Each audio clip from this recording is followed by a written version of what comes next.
This is a production of Hockey Night in Oswego, only on WTOP.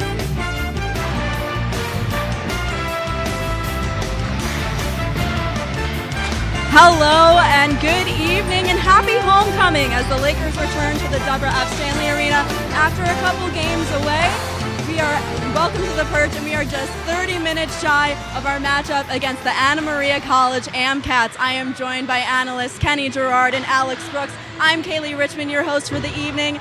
Gentlemen, it is our first Hockey Night in Oswego broadcast since we've come back from winter break. How are we feeling? Oh, we're feeling great. Happy 2024. I mean, the students are back in here. The hockey atmosphere is back in the Deb. And Kenny, I'm just excited for some hockey tonight. And I'm pumped for some hockey as well. We've had some games over the break, but it just doesn't feel the same without the Laker faithful sitting behind the goalie in the student section, chanting the night away. Absolutely, having that crowd with you must, amp the energy up, and it's so exciting to be in here during one of these broadcasts. So absolutely, I agree with you there. So it's a non-SUNYAC matchup today. Even though it's not a SUNYAC matchup and it doesn't go towards the SUNYAC championships, how are we feeling about the importance of this game to our overall?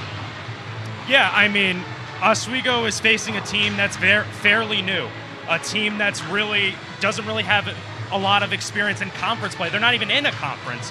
So for Oswego, this is a team that, is very needs to have a win. I mean, Anna Maria is 12-7 right now, so they need to really take care of the teams and play up to their competition, Kenny. I mean, it's plain and simple. The Lakers have struggled a lot this year out of conference, dropping to a team like Concordia, came into the Oswego State home tournament and beat them with only 3 wins coming in on the season. It's been the Lakers' Achilles heel this year. The out-of-conference game have not really been working for them very well. While they've come in to beat some out-of-conference teams like Hobart and Utica, those big-name teams have been great, but we're coming in against a team right now that's pretty much the same, team overall, same record kinda, some of the same stats. It's a very evenly matched game, and that's really not been working for the Lakers too well this season. So tonight, it's going to be a real test of how they can do outside of the SUNYAC for the last time this year. Absolutely. Well, let's take a quick look at the stats here. For Anna Maria College, they have 3.37 goals per game, 15 power plays, 39 shots per game. And as for the Lakers, they average 3.6 goals per game, 14 power plays, and 37.7 shots per game. Kenny, what's standing out to you?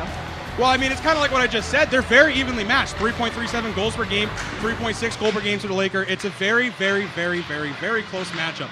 Both the teams evenly matched, both having great goalies with some solid defense. Now, the Lakers are down to only 5 defensemen on the year with a bunch of injuries and other reasons why we don't have our defensemen.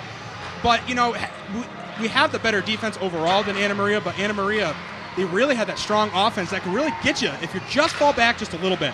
Yeah, Kenny. I mean, there's the challenge for the Lakers. I mean, they're playing a team that's really neck and neck with them, and maybe that can be something for this Lakers team to kind of just move up there and really just play up to their competition. And for Anna Maria and Oswego, we also see that the power play opportunities, it said 15-14, but they have both struggled in the power play department, something that they want to clean up tonight. Absolutely. Well, hopefully all of those can be, they can face each other. They're even strength, so it's really anybody's game. So I can't wait to see how that plays out. So we've mentioned before that this is a completely new matchup. So who even is Anna Maria College? We don't know them, but they're a new program. Their hockey program started in 2018, and this is their 6th season ever. All games are currently non-conference, but will be joining the Massachusetts State Collegiate Athletic Conference as an affiliate in the 2024-2025 season. So what do we think about that? What do we think about this new program? As for Oswego, we've been a team since 1964. Yeah, so a really new team for Anna Maria, and I feel like they're playing with house money, Kenny. They're really playing with house money. They don't have any conference opponents, so they're just trying to get their name out there and really try to beat up on these teams. They beat Morrisville, a SUNYAC opponent. Now they're trying to go 2 for 2 in the SUNYAC. That's right. Yeah, they played some other teams, like we said, King's College, Alvernia, some new schools as well. It's not the first time playing a new school, but Anna Maria coming out, you got to prove something. Absolutely. Now let's look back to our last game that we played. Let's bring it back to our home team. Now the Lakers have dominated their past 2 matchups away. Why don't we take a look at this past Saturday's matchup against Buffalo State and the Bengals? They won 5-1 on the road. Goal scorers, A.J. Ryan was the top goal scorer, 2 goals, a total of 4 goals for this season. Yeah, and you see that the Lakers beat 5-1 against Buffalo State. As I mentioned before, Kenny, they've struggled on the power play. 1 for 6. A.J. Ryan, as you mentioned, Kaylee, had 2 goals. Shane Bull with 1 goal. But the games against Fredonia and Buffalo State, you think of those as stacked wins. You got to stack against those opponents. You got to beat those opponents because they're lower in the SUNYAC. Now you're going to have a tough test coming up with more SUNYAC opponents. And, you know, Whiteout's coming up really shortly, Kenny. Yes, it is. And you do have to beat all those SUNYAC opponents. I mean, even Ed Gosick has said every game now becomes a playoff game. It's these teams you have to beat. The out-of-conference games, yes, they don't count against your SUNYAC standing, but you got to come in and you got to win these games. You got to prove something. If you come in weak against an out-of-conference team and you come in and play in your own conference, no matter who they are, because they always say those contestants are always really, really good in the division. It's just you got to win these away games and you got to win in the SUNYAC. Absolutely, I agree that every game is important, regardless if it's a SUNYAC conference or not. So, on the other hand, Anna Maria College, their last game, they're coming home off of a loss against Amherst 6-2 on January 20th. That loss broke their 3-game win streak. Goal scorers there, Braden McKinnon and Max Wennerberg, and goalie Matthew Hennessy saved 40 out of 46 shots. Now, Kenny, what's standing out to you about that? Well, I mean, it was just not a good game for Anna Maria. And the big thing for Anna Maria is that it snapped their 3-game win streak. They were on a tear. And now coming in and losing to the Mammoths, just not what they really wanted to see, Alex. Yeah, not what you want to see. And they were actually, going to the third period, they were only down 3-2. And then it was a third period collapse from Anna Maria, giving up 3 goals. And also, as we mentioned before, it's kind of like the theme today, 0 for 4 on the power play. So something has to give tonight between both of these teams. I'm sure that Oswego and Anna Maria want to limit the power play struggles. Absolutely. Now let's take a look at where we're at in this season. We are, as for the Lakers, we are 11-16 overall with 1 tie and 8-2 in the SUNYAC conference. As for Anna Maria, they're 12-7 overall with a home record of 6-3 as well as an away record of 6-3.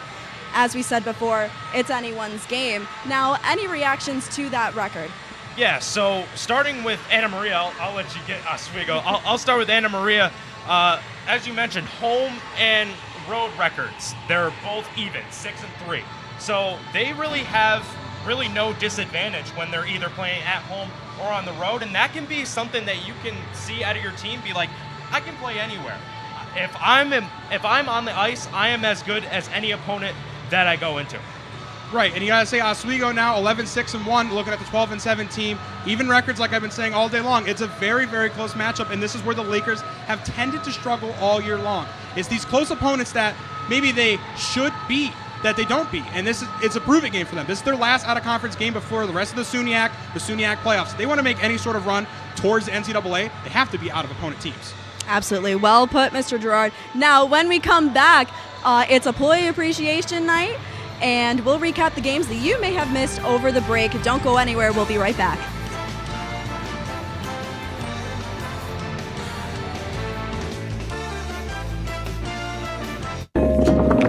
La la la la. Breathe. La la la la la la. La la la la.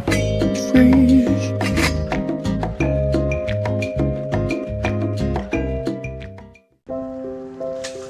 I want to eat apples and bananas. I need to eat apples and bananas. Why can't I eat apples and bananas? Support the Feeding America nationwide network of food banks to help provide meals to those in need. Join us at feedingamerica.org.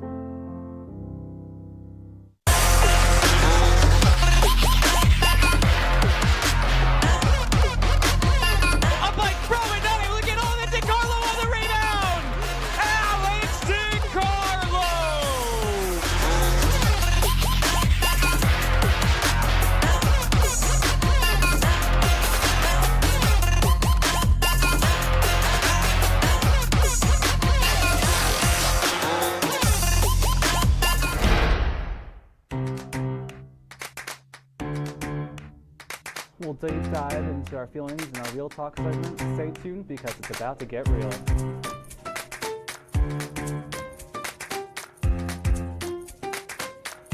And it could be your last chance to see one occur for 2 decades. as the next time one will be visible over the continental U.S.? He's May 84. Yarrow told police in the hospital that he had pressed the doorbell and waited. They mix with oxygen and nitrogen. They become briefly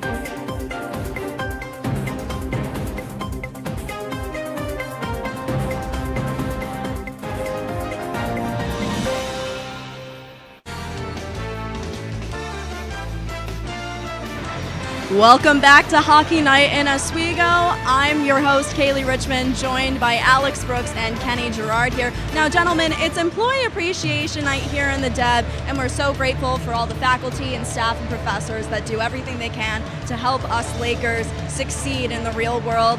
Now, do you guys have any professors or faculty that you want to shout out? Yeah, shout out Professor Michael Rickey. I love you, Professor Rickey. You're doing a great job. You're one of the reasons why I'm up here right now, so great job. I'm going to pick another Michael. Shout out Cleveland. We love you, man. You have taught me almost everything I know to be up here. We love you, Cleveland. And shout out to the Zamboni guys. They don't get enough love out here keeping the ice clean. Absolutely. Great for them. Absolutely. Now, as I said before, this is our first Hockey Night in Oswego back from winter break, but break is not in this team's vocabulary as we've had some games that were happening over break. Let's take a look at those. December 30th, Concordia University was a loss 5-8 at home. Gentlemen, what other matches did you guys look at while you were at home on break? I mean, I'll start off. The Concordia game and the Cortland game, the weekend, the New Year's weekend, that was really tough if you're a Lakers fan and if you're for the Lakers, because Concordia was someone who came in with 3 wins. They weren't really playing well, and to be able to lose 8-5, that was not something that the Lakers wanted, especially in their own barn. And then you tied against Portland. I understand that you can get a little momentum, but you lost to them early, just about a month ago earlier, and I'll have you go for the Oswego Nazareth game, Kenny. Yeah, definitely. And Portland, like we said, it's not the team you really want to tie against when they are a SUNYAC opponent. That wasn't a SUNYAC game, but you look over at Nazareth, Oswego 4-1, really way to bounce back. One of their first, well, it is their first game in the year of 2024. Looking good, only letting up 1 goal, much better than when they played on December 30th against Concordia and let up 8 goals. I'll tell you right now, any hockey league, 8 goals is just not going to cut it. No, it's not going to cut it. And as you mentioned, 2024 is the Lakers' year because so far they're undefeated. They beat Fredonia and they beat Buffalo State, scoring 5 goals. Now they just got to keep it going. Absolutely, do have to keep it going. Now, a team is only great with the sum of its parts. Let's talk goalies. Now, starting goalie tonight for Oswego, we have number 1 Brandon Milberg, and for the Anna Maria Amcats, we have number 30 Cole Johnston. What do we think about this goalie matchup? I'll go first. I'll take Milberg here and talk about Oswego. Cal Shell just came off of a week where he was named SUNYAC Goalie of the Week, and they went in opposite direction. They went with Milberg tonight. Milberg has been productive all year long for the Lakers. If Shell's not in net, you're going to see Milberg. And Milberg, he's a great second choice for the Lakers so far this year. Having 2 netminders like that is excellent for any team. If one man goes down, you pick another up. And Cole Johnson for Anna Marie, he's only started 2 games on this season, so he's really coming into hostile territory, one of the most rabid D3 arenas here in Oswego. So it's going to be a tough test for Cole Johnson and Brandon Milberg. So, very unexpected for both teams, but you got to play on. Exactly, you sure do. Now let's check around the SUNYAC to see what other matchups are happening tonight and in the future. So I hear that Plattsburgh is facing Geneseo, 2 teams that we know very well. As we look around the SUNYAC, gentlemen, what games are standing out to you? Alex, we'll start with you. I mean, you can't overlook that Plattsburgh-Geneseo game. I mean, there's so many different scenarios that could happen. If Plattsburgh wins, they give Oswego an open door to first place over Geneseo. But if Jenny wins, they control first place and then also help Oswego out by giving them a little bit more space between Oswego and Plattsburgh. That's right. I'm also looking at Fredonia and Chatham. That's also a big game. Fredonia, not that far out of the playoff race. They're knocking on the back door, and if we see a crumble by any team that's in the top 3 right now, Fredonia, here they come. They're knocking on that door. And Potsdam and Brockport, of course, Brockport also in the playoff race. Potsdam trying to make that late season bounce back right now. Potsdam needs this victory right now. Late season SUNYAC win would be huge for the Bears. Absolutely. Now, how could these results of these following games impact us as a team? Well, going down the stretch, obviously Oswego coming off of that SUNYAC regular season championship. They want to build on these wins. As I mentioned, stack these wins and see where the cards fall. Well, I mean, I'll make it quick here. I got to say, Geneseo and Plattsburgh, big game. Number 1 and number 4. Oswego sitting at number 2. They're really, really watching that game. Absolutely big matchup there. Now, when we come back from break, Mike Neckers, our sideline reporter, is back, and we'll say hello to our men in the booth, Ryan Joyce and Kyle Spizak. Don't go away. We'll be right back.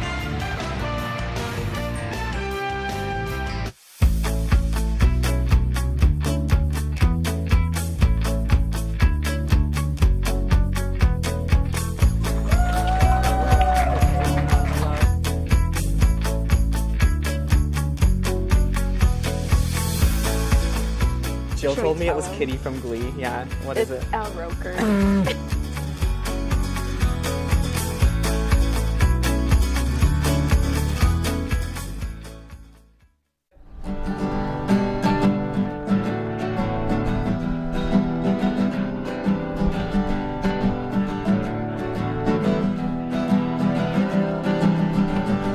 We're here for you, we're here for you. This is your channel too. With sports and news and what to do, we're here for you. It's your TV, you're watching WTLP. Your TV, thanks for watching WTLP.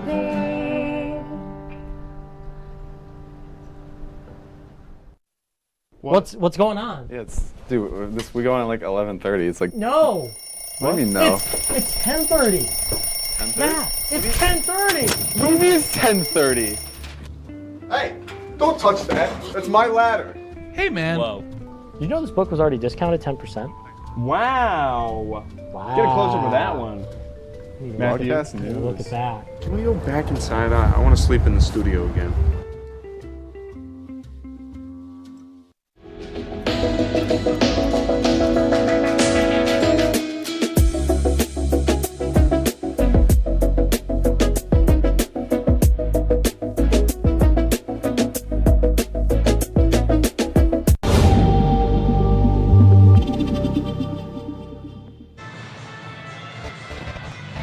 Hello and welcome back to Hockey Night in Oswego. Now let's send it down to our sideline reporter, Mike Neckers, for more information on tonight's Employee Night and also Youth Appreciation Weekend.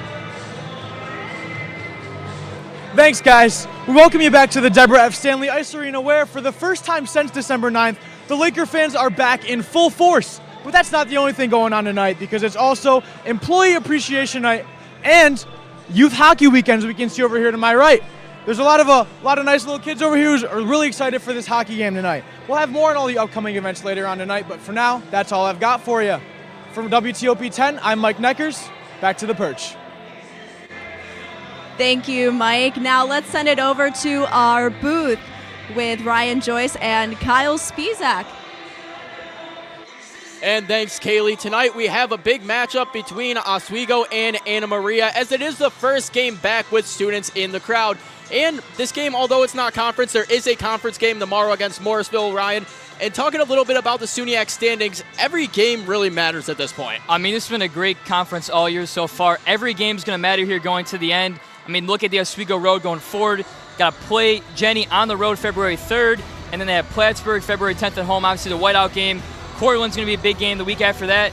But tonight, Kyle, we got a big one. Plattsburgh versus Jenny is going to be a huge game to watch throughout this broadcast.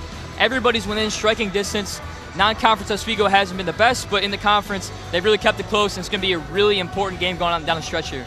And Plattsburgh is a game down in conference play compared to Oswego, so part of the reason why Oswego does sit at that number 2 spot right now. But as we mentioned, that game up in Plattsburgh tonight against Geneseo, that's a huge, huge game. And if a Geneseo win, that boosts them further into first place. Plattsburgh wins, that's a bit of a toss-up between Oswego and Plattsburgh at that second place spot. So no matter who wins, it just gets closer and closer within this conference. And Cortland not far behind, only 1 point trailing the Lakers. And the Lakers have lost to them twice, once in regulation, once in overtime. Yeah, and those two games are really interesting there for Oswego. Obviously, the first one, Cortland kind of took care of business in the Deb here. And then the second game, in that Holiday Classic, they tied that one too as well. So it's going to be interesting going down the stretch. Oswego has had a lot of wins against some of these teams and a lot of losses against some of these teams, so it's going to be really interesting to see down the stretch where can they figure it out, and hopefully they're playing their best hockey at this point of the year. And that's all for us in the booth right now. We're going to send it back over to the perch, and we'll be back at puck drop. But for now, Kaylee, Alex, and Kenny, take it away. Thanks, Kyle. Thanks, Ryan. Now, when we come back for break, we're going to talk about game score predictions and our players to watch for both the Amcats and the Lakers. You won't want to miss this. We'll be right back.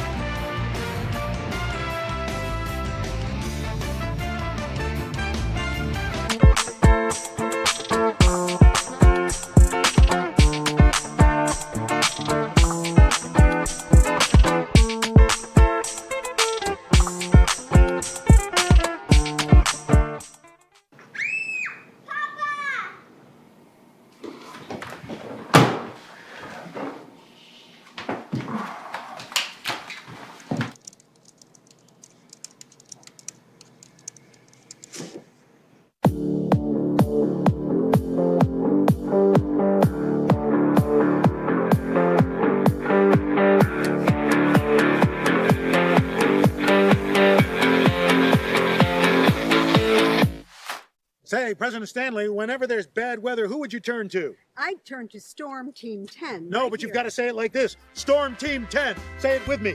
Storm Team 10. What's going on? Yeah, dude, we go on at like 11:30. It's like No. What do you mean no? It's 10:30. 10:30? Yeah, it's 10:30. What do you mean it's 10:30? Hey, don't touch that. That's my ladder. Hey, man. Whoa. You know this book was already discounted 10%? Wow. Get a close up of that one. Broadcast news. Look at that. Can we go back inside? I want to sleep in the studio again.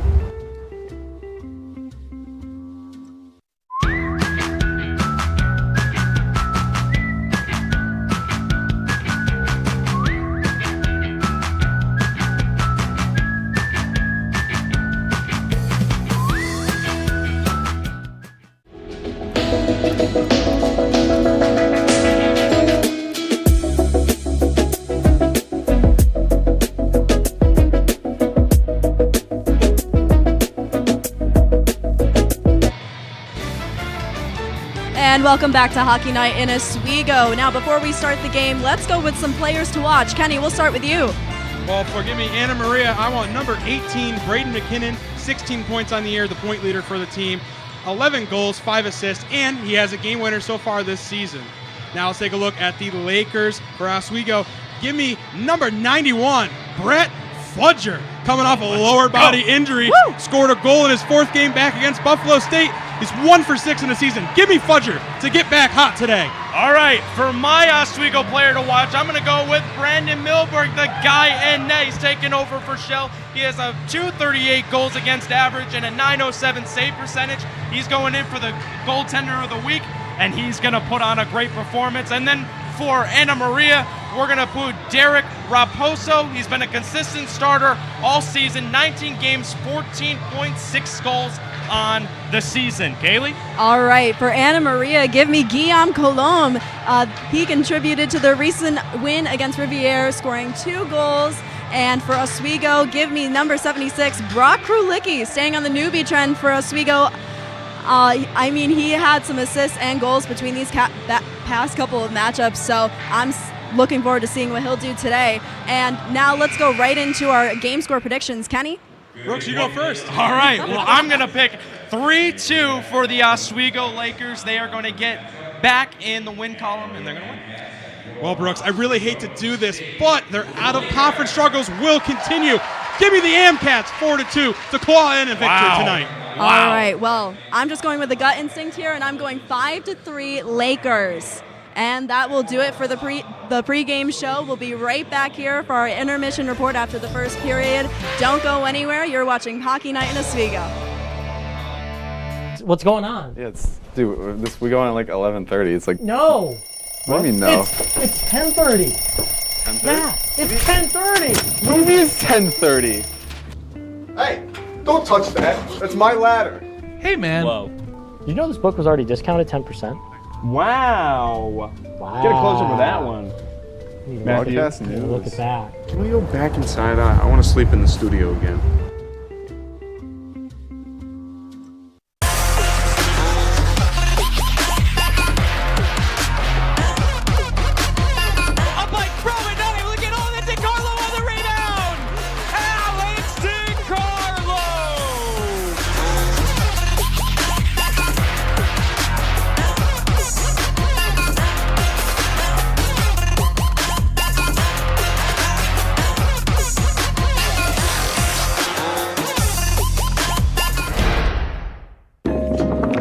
La la la la.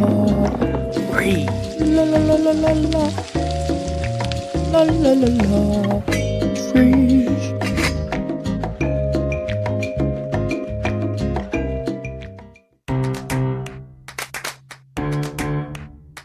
We'll deep dive into our feelings in our Real Talk segment. Stay tuned because it's about to get real.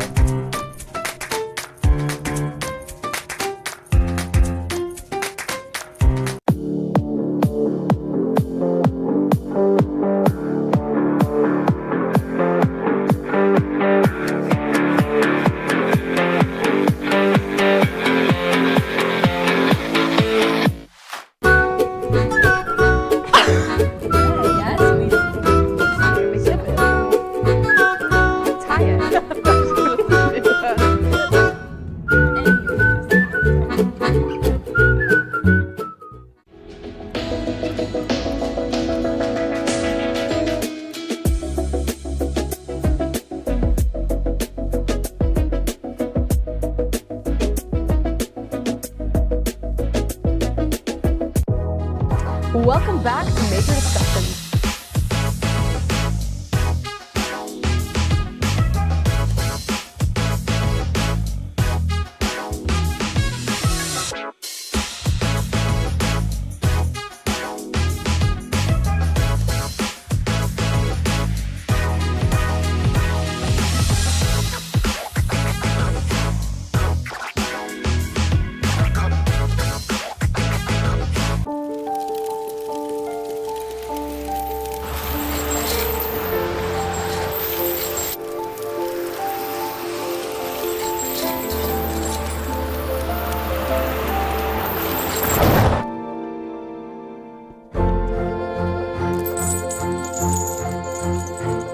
Did you know dragging chains can spark a wildfire? Only you can prevent wildfires. When I was in foster care, I never knew when I would have to move, so I always had my suitcase ready to go.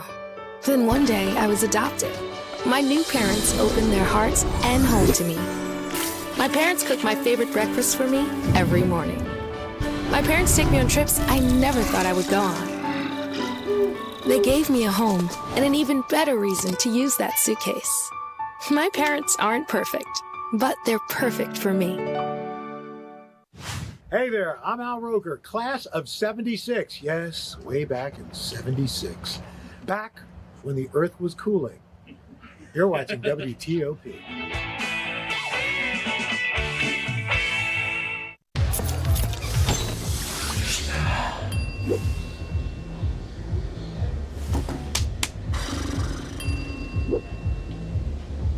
If you need to do something to feel okay to drive, you're not okay to drive. Don't drive buzzed.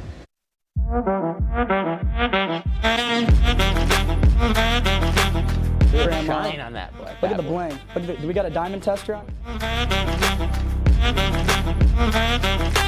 Yeah, that's getting bad. Yep. 10 out of 10 recommend on Yelp.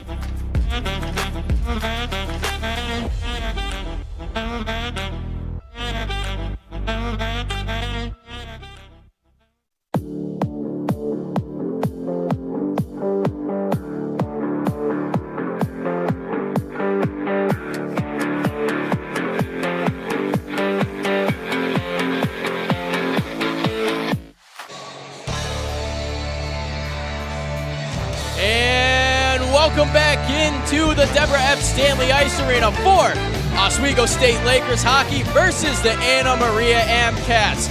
I'm Kyle Spizak, joined alongside Ryan Joyce. And Ryan, A contest that the Lakers should win here. Two pretty evenly matched teams, but their non-conference record hasn't been great this year. No, it hasn't been great so far this year, but should be a really good one. Both teams pretty similar, average over 3 goals a game, and the power play too as well, both over that 15%.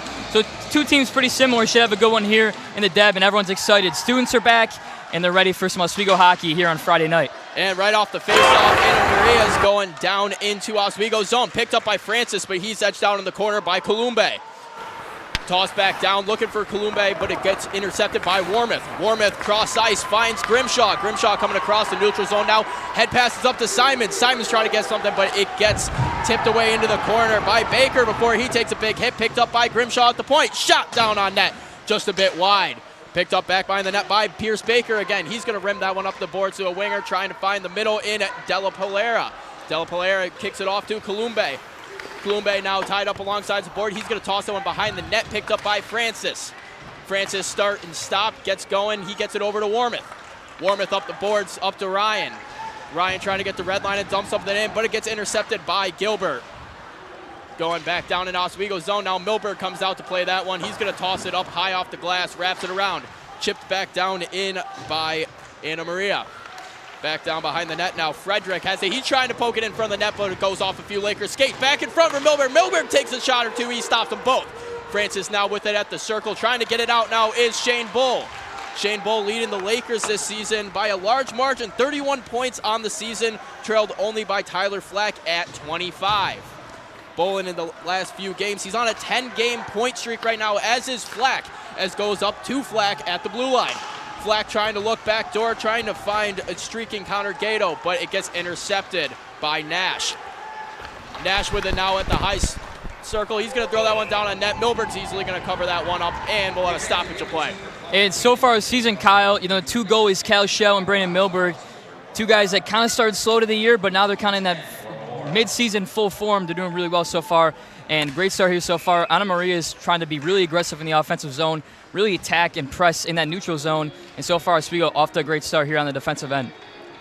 As we get set for face-off, Lakers on the season, a pretty impressive face-off percentage at .549, winning the majority of their draws, and now coming to the other way with a streak is McQuaid. McQuaid with a shot, that one just goes wide of the blocker. Back out to center ice, picked up by Semrad, and he'll toss it off to Sleeth. Sleeth, his pass gets intercepted by Mooland.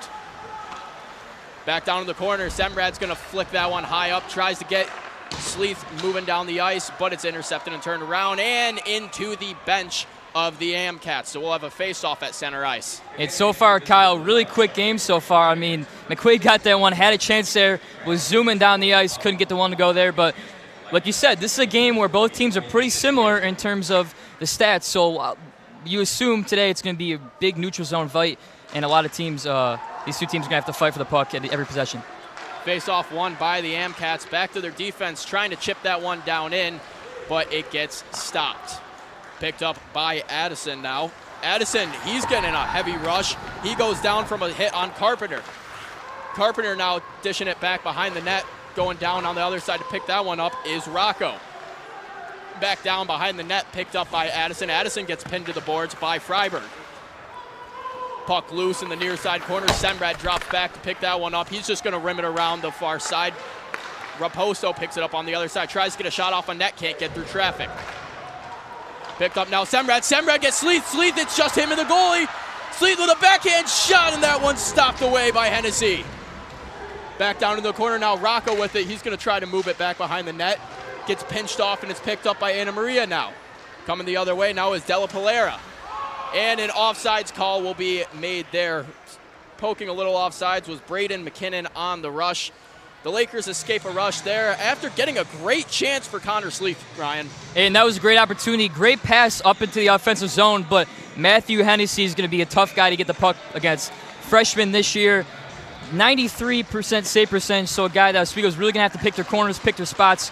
But so far, I like the offensive attack here so far. No goals so far, but finding the right guy in the right situation, getting the puck up in the offensive zone. And although Hennessy is a freshman, like you mentioned, he's played in 15 games this season. He started 13 of them, now 14 for the Amcats. Amcats coming the other way now, getting it up to Columbe. That one's going to be intercepted and poked down by Warmoth before it's sent right back up the boards. picked up at center ice by the Lakers, gets bobbled by a few people before it's finally brought down into the zone by Wenenberg. Wenenberg takes a hit in the corner. This one's going to be picked up by Calabufo. It gets poked in, but it hits the side of the cage before going into the corner. And a delayed penalty for the Lakers. That's going to be a trip on Tristan Francis. So the Amcats will find themselves up a man for the next 2 minutes. And for Oswego, you mentioned such a game where both teams are pretty similar. So far this season, Kyle, it's been the penalties and just managing penalties in this game. Quick one here early is going to happen. On the season, top 4 in the SUNY 188 penalty minutes. So for a team like Oswego, you're going to have to manage that if they want to get these big wins going down the stretch here. And an early penalty on Oswego does not look great. 180 penalty minutes for the Lakers, 255 for the Amcats, almost doubling that. So a team that likes to play physical and hard. Can the Lakers keep their heads on their body instead of getting too carried away with the physicality, Ryan? You know, in an Ed Gosick kind of his style, really play aggressive, really go after the puck, don't back down, and sometimes that helps, sometimes that hurts. Oswego has to find that perfect medium in there to kind of attack the puck on the offensive and the defensive zone. And Cam Tobey's going to dish that one off the far side up to Della Polera. Della Polera bringing it down in. He's going to stop at the hash marks, trying to find something to do. Flack with some pressure on him before he dumps it down deep. A shot in front of the net, and he just doesn't get enough on that one. Slides right into the trapper of Braden Milberg. Gilbert couldn't get a good shot off there, but a wide open opportunity in front, Ryan. Yeah, I mentioned a really good offensive team, this Anna Maria team. They have 4 guys with over 7 goals in the year, and then Braden McKinnon, 11 goals in the year as well. So these guys have scored in non-conference in a lot of the games they played so far, so it's going to be a big thing. They're going to go after the attack, and Oswego has to be ready defensively. As Warmoth wraps that one around the boards, and it does get out. Now Rocco has it. Rocco on an odd man rush. He's going to bring it in front, and he draws a penalty. So the Lakers will now tie this one up 4-on-4. Hooking call. A good opportunity for Rocco there. Gets the shot off, drags the penalty out. And now the Lakers 4-on-4 for 1:12 before they get the advantage. And great move there from Rocco. Got down the ice really quickly. Had the shot there, didn't go in there, but it falls in Oswego's favor. And now they have a shot here with 2 penalties or a penalty on both teams in this game. Trying to tuck it behind the pad, just couldn't get there in time. Matt Hennessy beats him out to it. But now we have 4-on-4 hockey, a lot of open ices. Ryan with it and run. A rebound opportunity, but Grimshaw couldn't hit that one home. Ryan has it back down in the corner. Now he's moving it up the top of the circle to Addison at the point. Down to Andriaki. Andriaki dropping down and playing defense for the Lakers now as they are short a few defensemen. Ryan Dickinson recently joining the ECHL, and Travis Baker with an injury out for this season. Backdoor looking for the one-timer. Ryan sends that one side of the net. Ryan with it again. He's going to shoot that one, and it goes wide once more. Andriaki with a shot. Weird angle shot, but it goes off the chest of Hennessy. Escaping out of the really good shots here early, Kyle, for Oswego. Look at A.J. Ryan. Had a really good game against Buff State. Really confident. 2 goals in that one. Going to be aggressive here early in this one. Andriaki with a shot from the goal line, and that one goes off the post. Ryan trying to match it up to Grimshaw. Grimshaw has it at the top of the point. He's able to chip that one down in, but Toby's going to poke that one up to Della Polera. Della Polera trying to dump that one in and goes off the shin pad of Andriaki. Semrad up to Ryan now. Joining him on the rush is Flack. Drops it off to Flack. Flack in front for Semrad in a shot that gets blocked away by a defender. Raposo getting the knee on that one. Back now in front of the net, sending it down the length of the ice as the Lakers now have a power play for the next 34 seconds. Trying to get something going here. The power play percentage not great on the season, Ryan, 16.9. No, not great so far this year, but this Anna Maria team is being battered with shots right now, playing really good defense. I mentioned both teams are around that 15% on the power play this year, so 2 teams, who's going to get over the hump, who's going to kind of make that push in the power play. This could be a game where, it could get really chippy here, so we got to see who's going to make the plays at the right time. And even though it's early in this one, you want to have that early momentum score early in this one. And not the strongest PK for Anna Maria, 75.6% PK percentage on the season. The Lakers sitting at about 10 points higher at an 84.5. Warmoth now skates it up himself along the far side of the ice. He'll get the red line and chip that one down in. Hennessy comes out to play that one. He'll wrap it up the boards, but it's intercepted by Shane Bull. Bull now taking it up around the top of the circle. He gets to the slot, and he takes a shot. That one's tipped high and wide. Gatto got a stick on that one. Now coming the other way is Anna Maria. Frederick with the puck now. He's just going to dump that one down in the corner for Semrad. Semrad's going to bounce it off the boards to Flack. Flack off to Gatto. Gatto's going to chip that one into the far side corner and let Bull go to work. Bull ties up a body and throwing a hit down in the corner was Flack. But coming the other way now is Cam Toby. Toby with a shot blocked away by Andriaki. Picked back up at the top of the point by Anna Maria. A shot from the high slot blocked away by Milberg. Puck loose at the half board. It's going to get poked out, and Brett Fudger on the attack now before it's thrown far side by Cam Toby. Addison with it, taking it back behind the net. He'll face two Amcats on him. He'll go down in the corner, but the Lakers trying to get this one out as Calabufo's now in a puck race. Anna Maria will just bring this one out and regroup in the neutral zone. No intentional offsides called there. They did break the zone just in time. Looking long ice, trying to find Calabufo, but that one gets tipped back behind the net. Anna Maria now throwing it up the boards, trying to get the centering pass. They get it off. Coming down the ice now with some speed, getting a shot from the red line, but not a real opportunity there.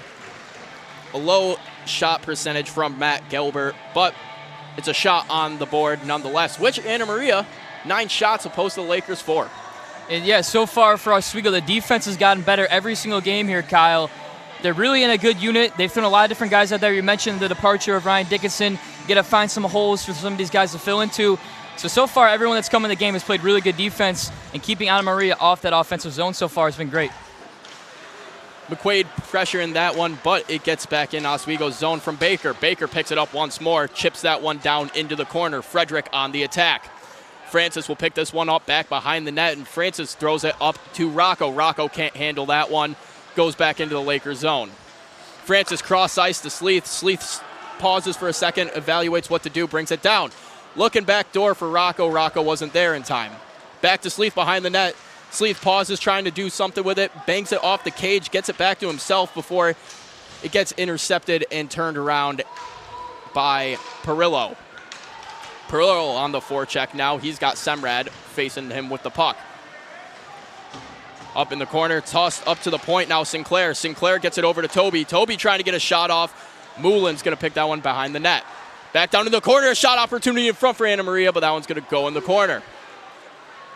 Back to McQuaid. McQuaid's got it up to Sleeth. Sleeth gets it up to Rocco. Rocco's got another rush opportunity and a shot blocked away by Hennessy. The other way now, Anna Maria trying to break something out, but picked off by Shane Bull. He gets poke checked in center ice by Sinclair, who gets it up to Perillo, who's just going to dump that one in for Milberg. Milberg plays it back behind the net to Semrad. Semrad takes it out now, looking for a pass. Going to poke it up the boards to Bull, who can't connect on that one, so it goes back to Semrad. Addison now just going to chunk that one off the boards, and it's going to go all the way down the ice for an icing call. And Hennessy's having a great start to this game, Kyle. So far, 8 saves on goal. A lot of really good opportunities here for Oswego. They've gotten ahead of that defense, but so far in this game, Hennessy's doing really great. And for Oswego, they have the chance there, just can't get it going.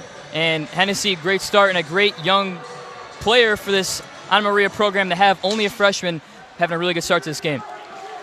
Some odd man rush opportunities for the Lakers, but nothing in the back of the cage yet as Addison chips that one off the high glass once again.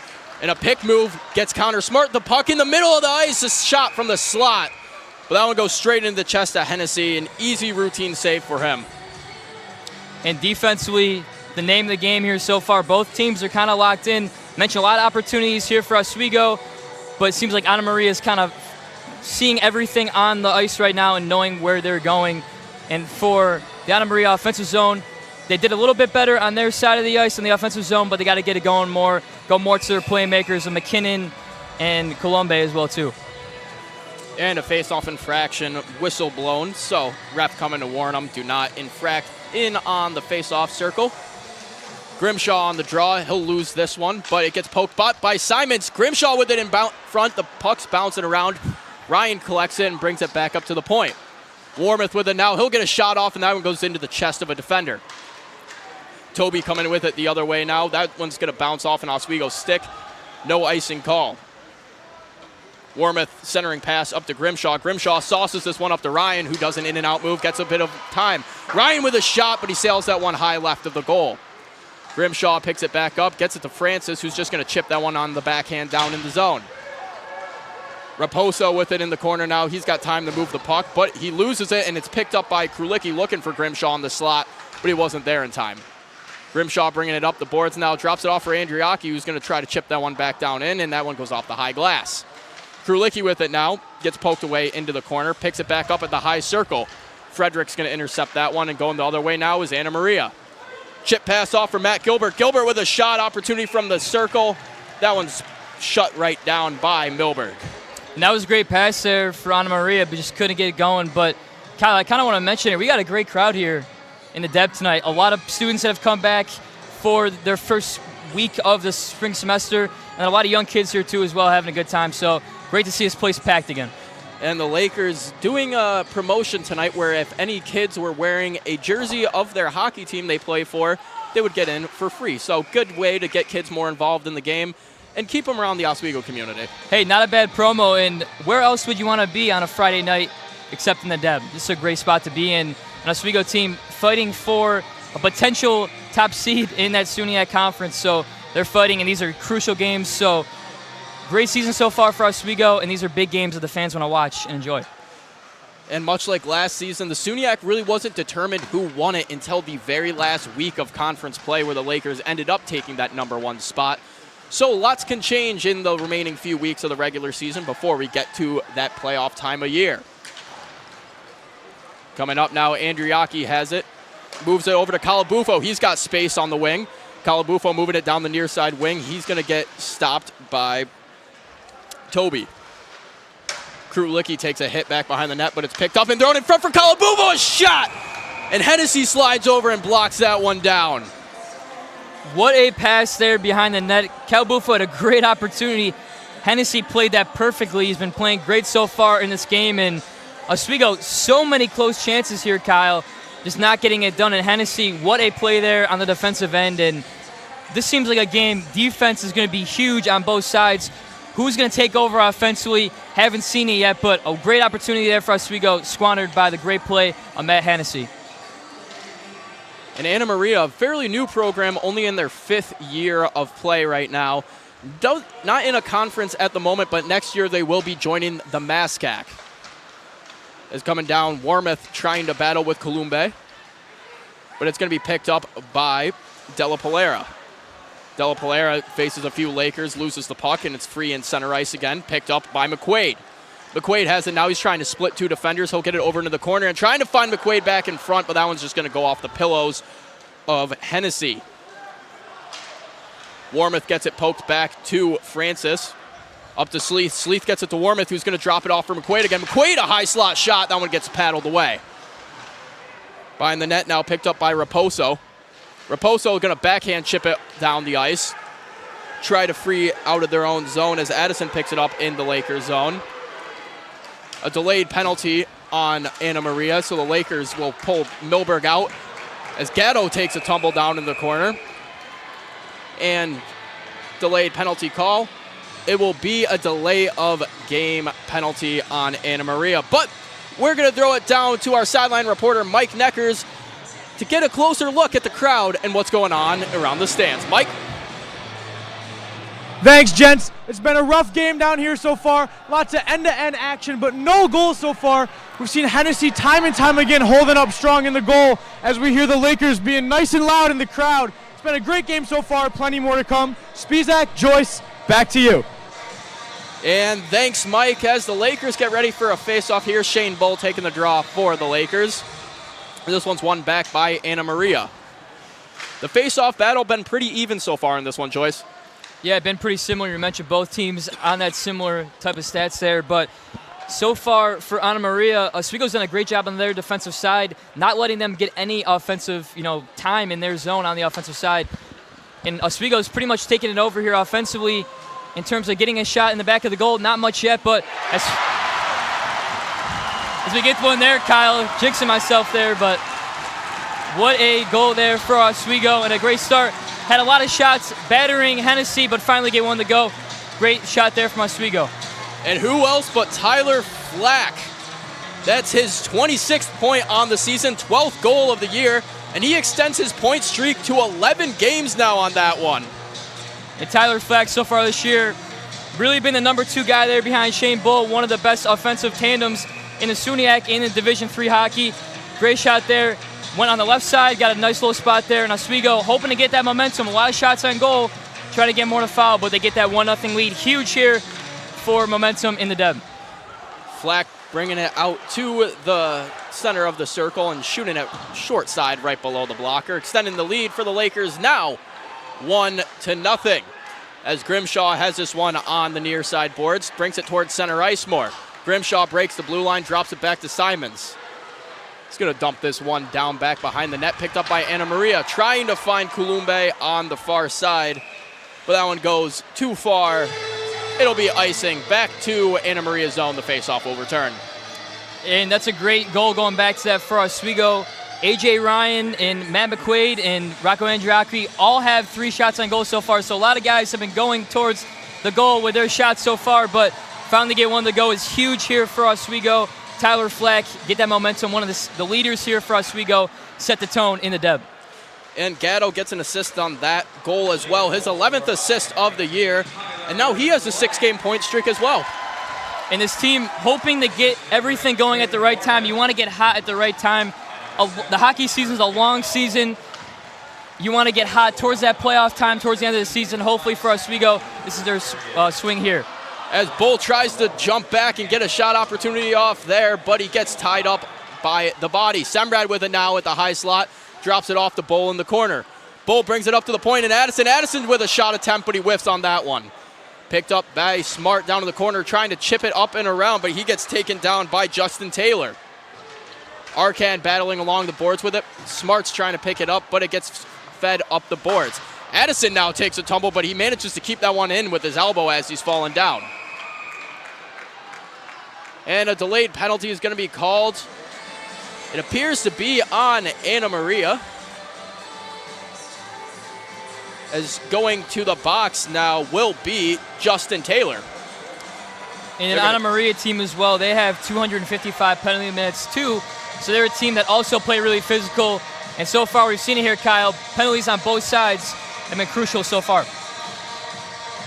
Lakers now find themselves up a man for the next 2 minutes. As we mentioned earlier, not the best power play this season, 16.9%. A story of the last couple years, haven't been able to get it going on the man advantage as Warmouth tries to take a one-timer there, but it gets fed under the stick.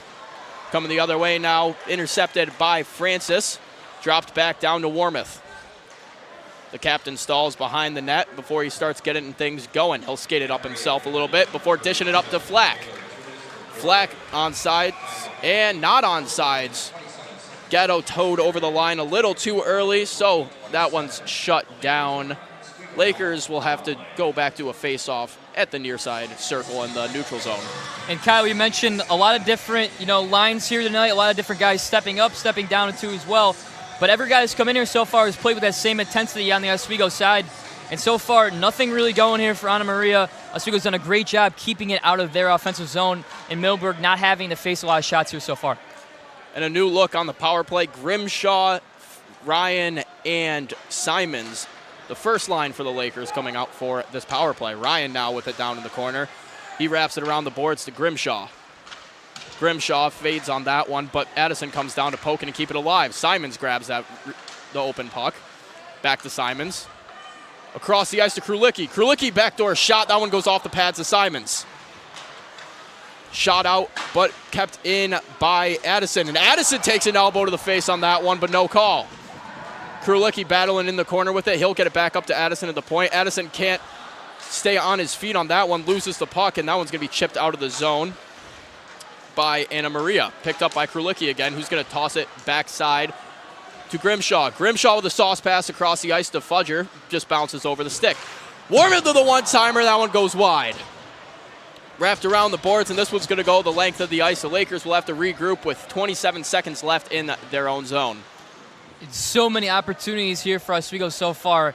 Looked like that one was almost going to go down there for the Lakers, but didn't get going. But they've had a lot of shots here so far. Really aggressive. It's been huge so far. That's what Coach Gosik's been trying to instill so far this season. In this game, they're doing it great so far. McQuaid gets it to Wormuth. Wormuth couldn't handle that pass, bobbles it a little bit, and he'll have to dump it down in the corner and let Fudger go to work.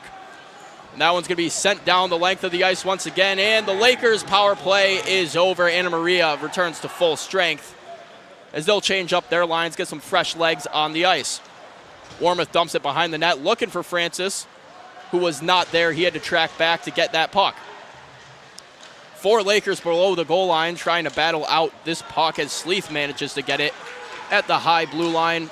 Gets it down to Fudger. Fudger with the opportunity. He'll just pound this one down in the corner. Takes a hit. Sleeth ties up a defender. Tying up Sinclair, but Sinclair chips it up the ice. Picked up by Semrad in the Lakers zone. Sleeth with it at center ice now. He's going to bring this one in. Drops it back to Bull. Bull looking backdoor for Semrad, a little too far down, couldn't connect on the pass. Semrad trying to wrap it around the boards, but it gets intercepted by Sinclair. Tied up in the skates of Sinclair. It's thrown back around the other side. Semrad's going to come down and keep that puck in, but he's going to take a hit by Carpenter doing so. Bull takes a hit back behind the net, and Anna Maria is going to get possession of the puck before Semrad picks it back up at center ice again. Dumped in and played by Hennessy behind the net. Lakers on the heavy forecheck as McWinney tries to get something to go with that. Pokes it back down to his defenseman before it's flied out to Bull at center ice. Bull fights off a slew of defenders, able to get that one back down into the offensive zone for the Lakers. Long pass attempt for Anna Maria, but no connection on it. It's going to go for an icing. 2 minutes left to play in period number 1. You're listening to Oswego State Hockey on WTOP 10. I'm Kyle Spizak alongside Ryan Joyce as we are in the middle of a 1-0 match. The Lakers leading Anna Maria College by a score of 1-0. And Kyle, what I've seen so far on the Anna Maria end, just a little bit of miscommunication. They're trying to clear that puck out of the Oswego offensive zone, but just haven't been on the right page so far, and that's something they're going to have to clean up here moving towards the end of the first period and going into that second period too as well. As a shot from Krulicki gets shut down by Hennessy quite easily. Off the blocker into the trapper. Freezes that one. Face off at the far side in the offensive zone. Lakers starting to get the shot total back up now, Ryan. Yeah, and I was going to mention too as well, for the Oswego side and the Anna Maria side, face-off's been pretty equal here so far. It's just Oswego's done a better job keeping it in their offensive zone, getting more shots on goal. But it's been pretty even so far here in this game. Picked up back behind the net by Taylor. Taylor wraps that one up, but it's picked up at the blue line by the Lakers, and a shot from Calabufo from the point. Floats into the trapper, so we'll have another face-off down in Anna Maria's zone. As Brett Fudger's taking the draw for the Lakers. Opposing him will be Brandon Della Polera. This one's won by the Lakers on the tie-up. Calabufo with a shot. That one just goes a bit wide. Wormuth with it. Pinches down, but Calabufo pokes it back down into the corner.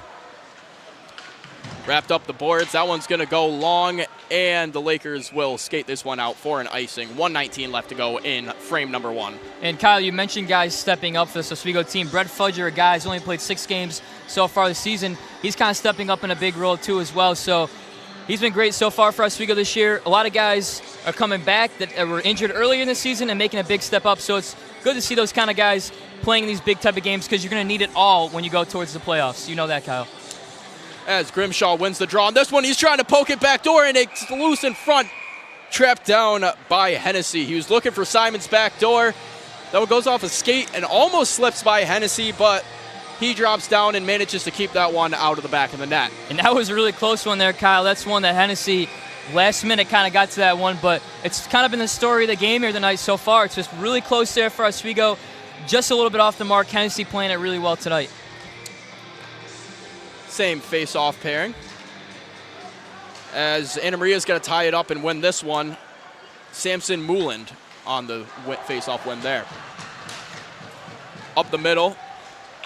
Picked up by Mooland. He's going to dump it down in the corner and allow Frederick to go and grab it. Back to Toby. 1 minute left to go in period number 1 of play here in the Deborah F. Stanley Ice Arena. As Simons gets tied up with a player, they're jawing at each other, but Semrad has the puck down in the corner. Pokes it to Addison. Up the boards, trying to chase it is Simons. Before Ryan gets to it, Simons gets a stick on that puck, but it goes to Anna Maria as they're able to chip this one down in on net. Milberg's going to poke that one into the corner. Come the other way now. Ryan has an opportunity, but he gets pickpocketed by a back-checking Pierce Baker. Ryan with it now circling around the top of the circle. Gets it across to Warmoth. Warmoth throws one on net. Goes way wide and left. And an opportunity now coming the other way from McKinnon. McKinnon with a shot and blocked away by Milberg. 1-0 chance. Blocked away by Milberg. Keeping this a 1-0 game for the Lakers with 6 seconds left. Coming the other way now, Grimshaw. Grimshaw looking backdoor for Fleck. Fleck tries to get a shot off and he hits the post hard. Bouncing his head off the crossbar in the last second of the game. But what an opportunity. Grimshaw looking backdoor for Fleck. He gets his stick on it, but he's not able to get it at the back of the net. Hennessy stops that one before Fleck goes flying into the crossbar, Ryan. Yeah, this is a quick moving Oswego team in this game. Opportunity there. Didn't obviously go for Oswego, but I've been really impressed so far, Kyle. Only one goal in the game here for Oswego, but offensive opportunities have had a lot of them so far and really kind of have kept their composure. And there was a really great opportunity there for Anna Maria. Could have tied up that game with that shot from McKinnon, but Brandon Milberg played really well, kept his composure, and got a great stop there. But for Anna Maria, I think in that second period moving forward, if you're going to say something here at the intermission break, is kind of, be more connected and find your guys on the ice because they haven't had too many offensive opportunities. But for Oswego, hasn't gone too many goals in the back of the net, but offensively they're moving quicker here tonight than we saw in the past. Yeah, and a pretty even game as 15 shots for the Lakers, 13 shots for Anna Maria, a 1-0 goal game. And speaking of that guy who scored the goal on his 11th game with a point streak, Mike Neckers is sidelined with Tyler Flack. Thanks, guys. I'm here with Tyler Flack. Now, Tyler, a great first period so far. How do you maintain this momentum after the break? I mean, I think it's just keeping our feet moving, keep hitting the bodies and getting pucks in deep. I know it's cliche, but these guys are a hard-working team, and they're big and they're heavy. So the quicker we can move pucks, the better it'll be for us. Absolutely, and a beautifully taken goal. What can you do to put a few more shots past Hennessy? I mean, just volume. We know he's a good goalie. He's got a pretty good save percentage, and we know he's the reason why they steal a lot of games. So just keep shooting pucks, and hopefully we can find a couple more. Right, and this is your 11th straight game with a point. Some might even call it an 11-game heater. What's been the key to your constant success out here, man? I think it's just chemistry with the boys right now. We're rolling, and obviously Shaner, Gatsy, and I have found something special, and if we can keep this going, it'll be special. It'll be nice. Absolutely. That's all for us. Back up to the guys in the booth.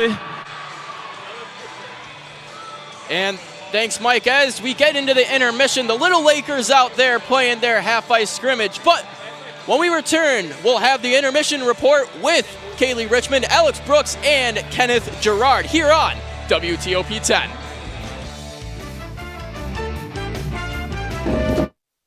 La la la la. Breathe. La la la la la la. La la la la. Breathe.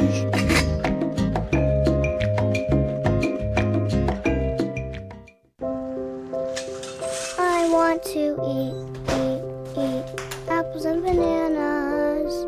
I need to eat apples and bananas. Why can't I eat apples and bananas? Support the Feeding America nationwide network of food banks to help provide meals to those in need. Join us at feedingamerica.org.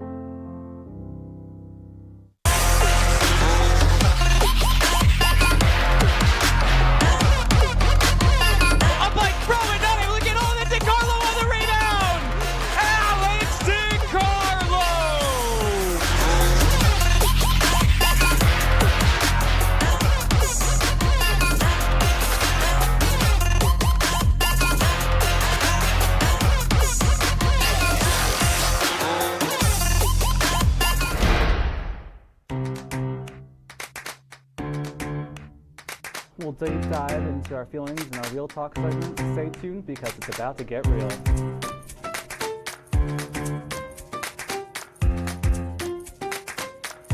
And it could be your last chance to see one occur for 2 decades, as the next time one will be visible over the continental U.S. He's May 84. Yarrow told police in the hospital that he had pressed the doorbell and waited. They mix with oxygen and nitrogen briefly.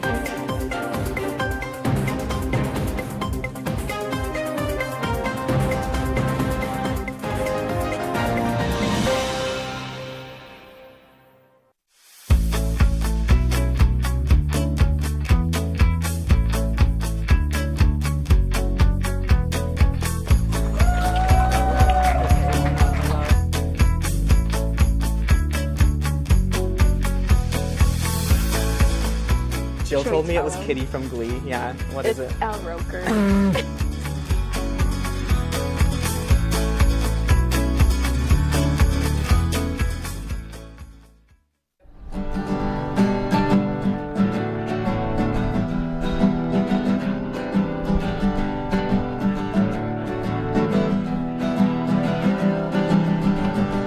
We're here for you, we're here for you. This is your channel too.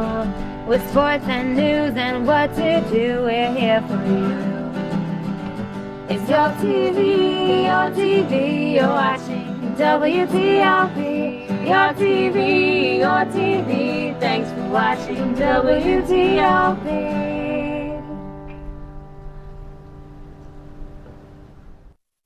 What's going on? Yeah, we go on at like 11:30. It's like No. What do you mean no? It's 10:30. 10:30? Yeah, it's 10:30. What do you mean it's 10:30? Hey, don't touch that. That's my ladder. Hey, man. Whoa. Did you know this book was already discounted 10%? Wow. Wow. Get a close up of that one. Broadcast news. Look at that. Can we go back inside? I want to sleep in the studio again.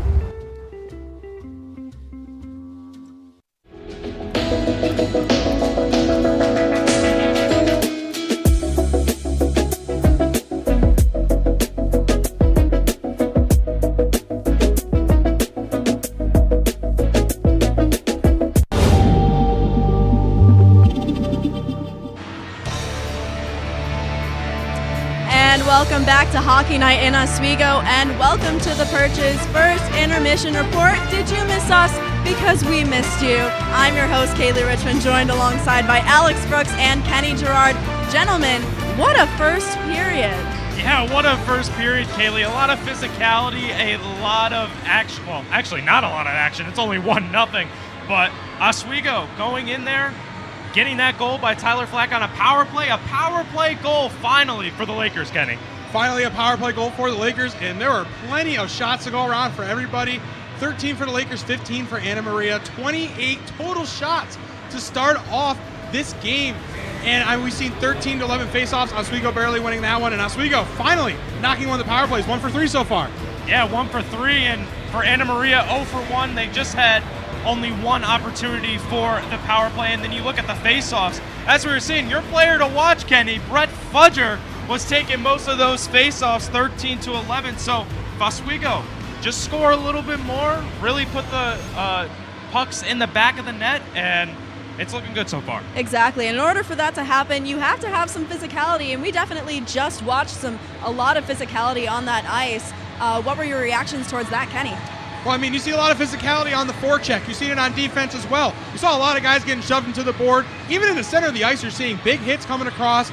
Both these teams look aggressive. They're fresh. We got fans in the arena. Oswego looking to make a good impression. Well, Anna Maria, like we said, is a young team. It's really looking out there, looking to claw down the Lakers.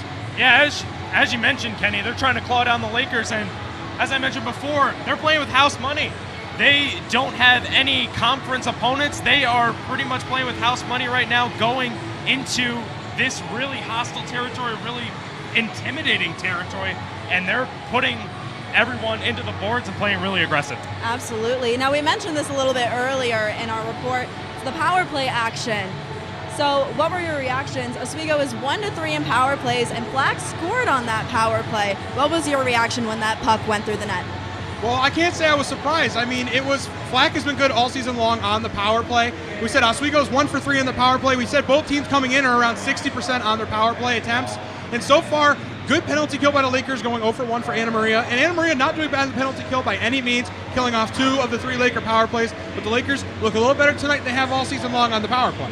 Yeah, Oswego really doing the most they can against the power play. And for Anna Maria, if they have a little bit more of opportunities in the penalty, I mean, they're playing clean. They're playing clean so far. And for the Lakers, you just got to keep up the power play. Absolutely. Now, let's go down the list. What do I have here? Shots on shots on shots. Let's talk about those shots on goal, gentlemen. What do we have to say about that? Yeah, I mean, 28 total shots, Kenny. I mean, that is a lot of shots. As we saw with Tyler Flack when he got the interview with Mike Neckers, is that they need more volume with shots, and that can have them, that's like the key to success for them, to have more volume. It's the first time we're saying quantity over quality. Right, and there's this good old saying that, you miss 100% of the shots you don't take. Well, you got to take some shots. It's looking like a vaccine clinic out there. There's shots going around for everybody on each team. Absolutely. Now, let's take a look at that goal that Tyler Flack had. Well, Oswego only had 20 shots on goal before Tyler Flack scored the first goal of the game, and that's a lot of shots. And we definitely heard Flack just say to Mike Neckers, our sideline reporter, that they need volume in order to score. And how can the Lakers do that?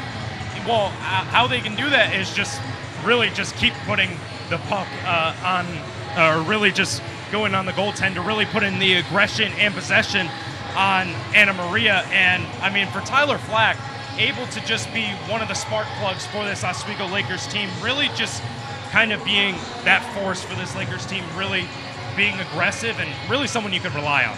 Yeah, you just got to keep the heat up. I mean, you just got to keep going pressure, pressure, pressure. You got to keep Hennessy on his toes. You want to move it around. You don't want him sitting on the front of the goalie line the whole time. You want him moving around in the blue. You don't want him sitting stagnant. You don't want him sitting there doing nothing all game long. If you're giving him shots on shots on shots, he's going to eventually miss a couple. While it goes the same way, if you're throwing a bunch of shots at Milberg, which Anna Maria has done so far, Milberg so far having a good game, you really, really can get a good opportunity to come back, but you got to keep getting those shots. Absolutely. Well, what an exciting first period, and we can't wait for the second period to start up real soon. We will be right back.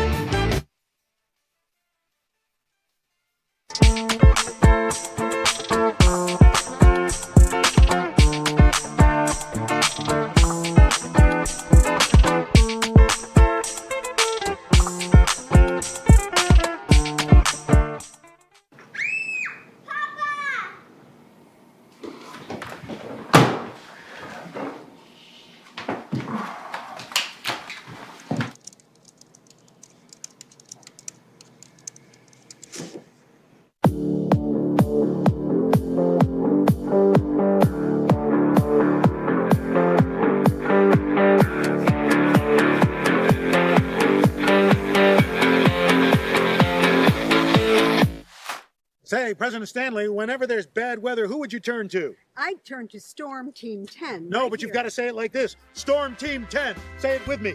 Storm Team 10.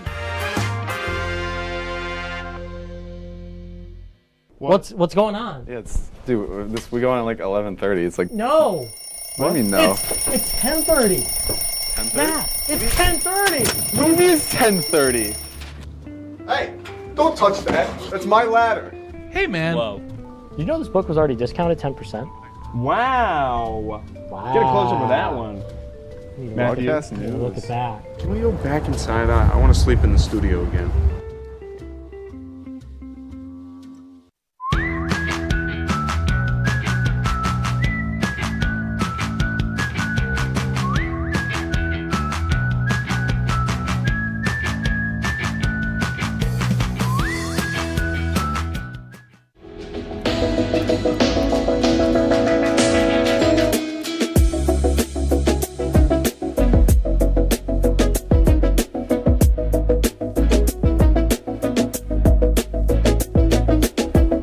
What's going on? Yeah, we go on at like 11:30. It's like No. What do you mean no? It's 10:30. 10:30? Matt, it's 10:30. What do you mean it's 10:30? Hey, don't touch that. That's my ladder. Hey, man. Whoa. You know this book was already discounted 10%? Wow. Wow. Get a close up of that one. Matthew, Broadcast news. look at that. Can we go back inside? I want to sleep in the studio again.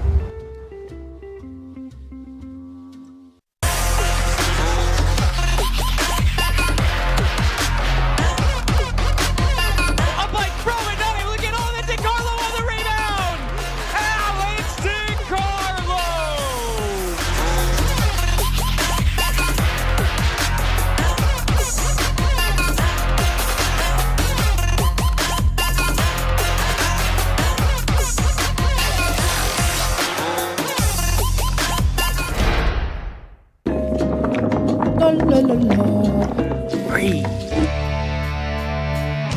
And take me home, country roads, as we are set to get off with period number 2 of play here in Oswego, New York. I'm Kyle Spizak alongside Ryan Joyce. And Ryan, really a tit-for-tat first period there. Both sides having their fair share of opportunities.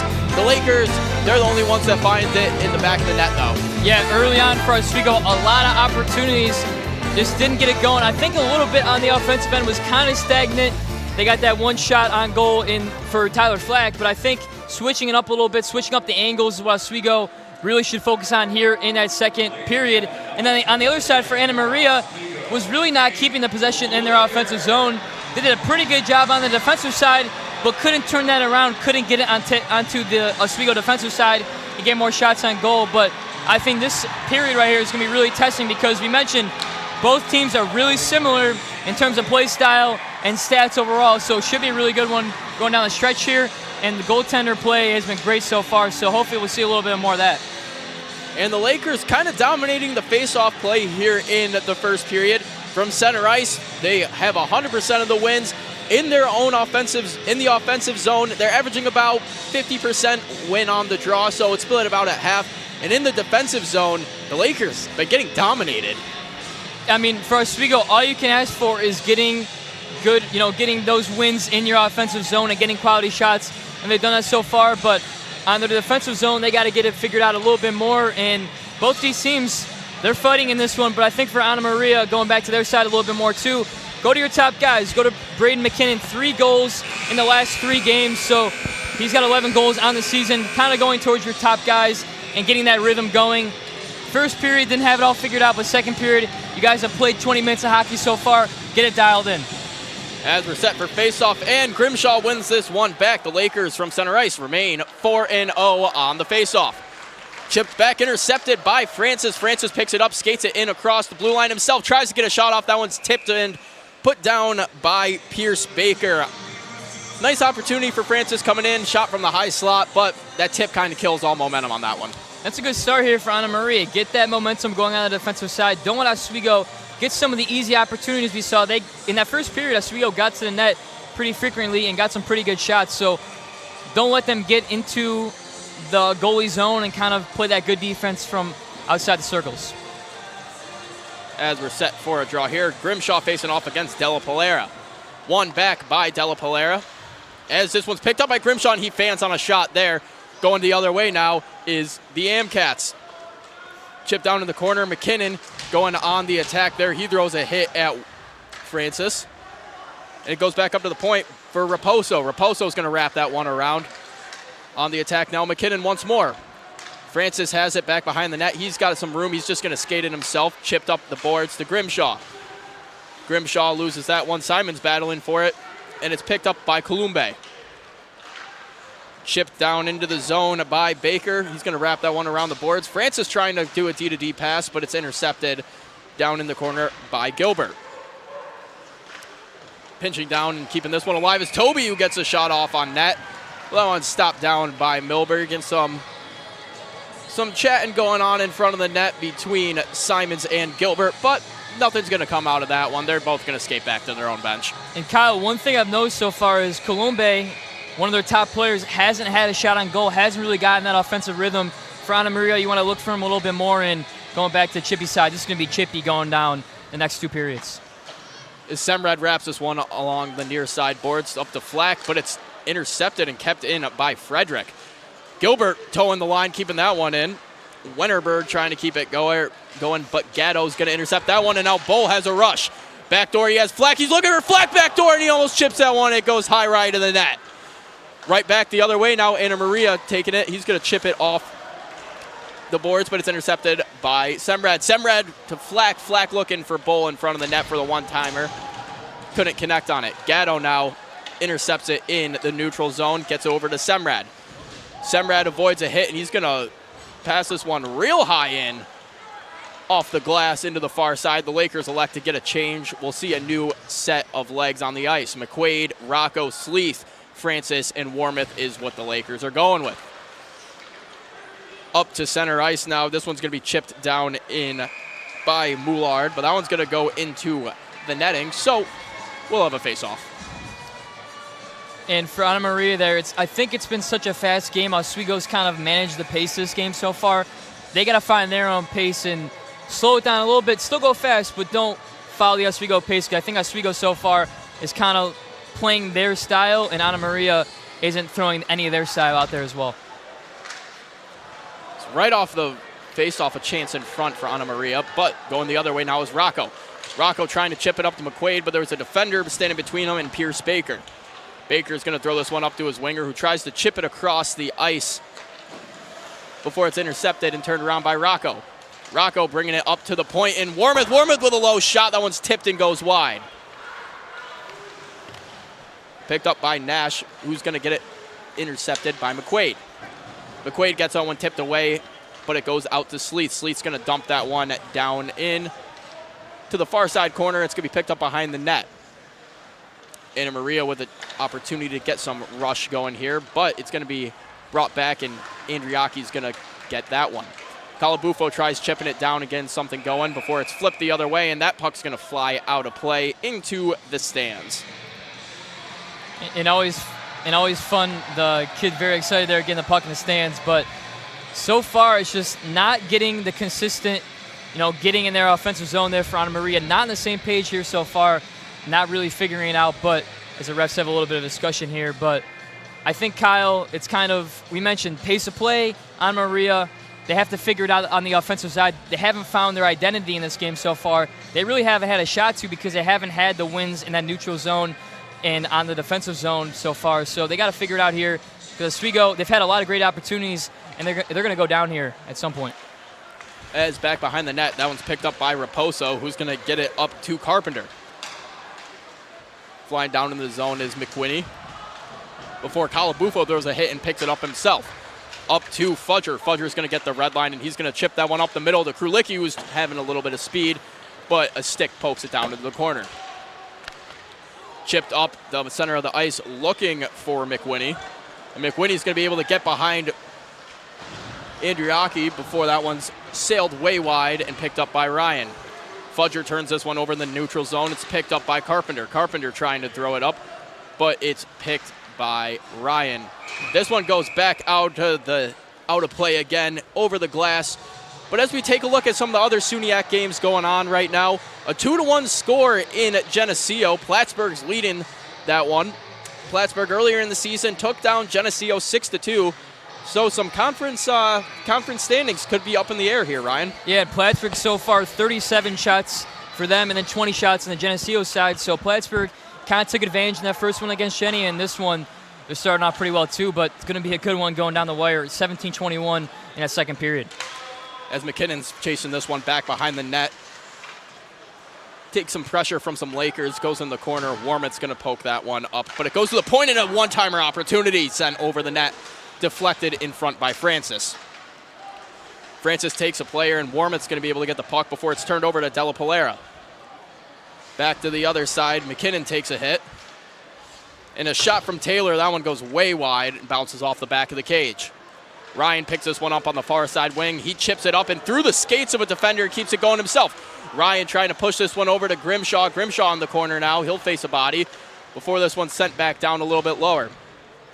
Chipped up the boards now and trying to get something going is Columbe. Simon's with it now on the near side wing. Drops it off to Grimshaw. Grimshaw couldn't handle that puck. Bounces around a little bit. Semrad throws it straight into the chest of Gilbert. Semrad with it now in the Lakers zone. Chips it off to Addison. Addison across ice past the Flack. Flack was looking for Bull, but a little too close to the skates. Couldn't connect. Hennessy drops out of his net to play this one, and they're going to send it all the way down, looking for it, but tipped out of the air by Gatto. Gatto enters the zone now, and Bull with a shot chance in front, but it's locked down immediately. Warmouth throws this one into the net, goes back behind the net. Francis plays that one down in on the pinch. Coming the other way now, Warmouth battling with Perillo. One by Warmouth gets up to Gatto. Gatto up to Flack. Flack at the top of the circle, tries to chip it down for Bull, goes back behind the net. Flack picks this one up, trying to bring it to the center of the slot, but in front, a chance for Bull. Puck still loose in front of the net, but it goes wide, and Anna Maria gets this one chipped out into the neutral zone. And a really good defensive period so far here for Anna Maria. They're not letting Oswego get to those angles and get to their zone as easy as it was in the first period, and opportunity there for Oswego, but Anna Maria, great defense cutting them off to get that goal. Sleeth chips this one around a defender, and now coming the other way, the Lakers have a rush. Flack tries to chip it in front for Sleeth. No chance there. He gets tied up. Chip down the length of the ice, and this one's going to go for an icing. And we're going to throw it over to sideline reporter Mike Neckers, who's live in the crowd with some of the Oswego faithful. Thanks, guys. I'm here with Lauren.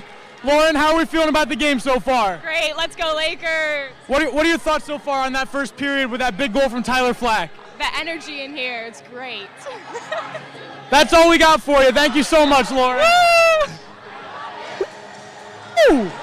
Back to the desk.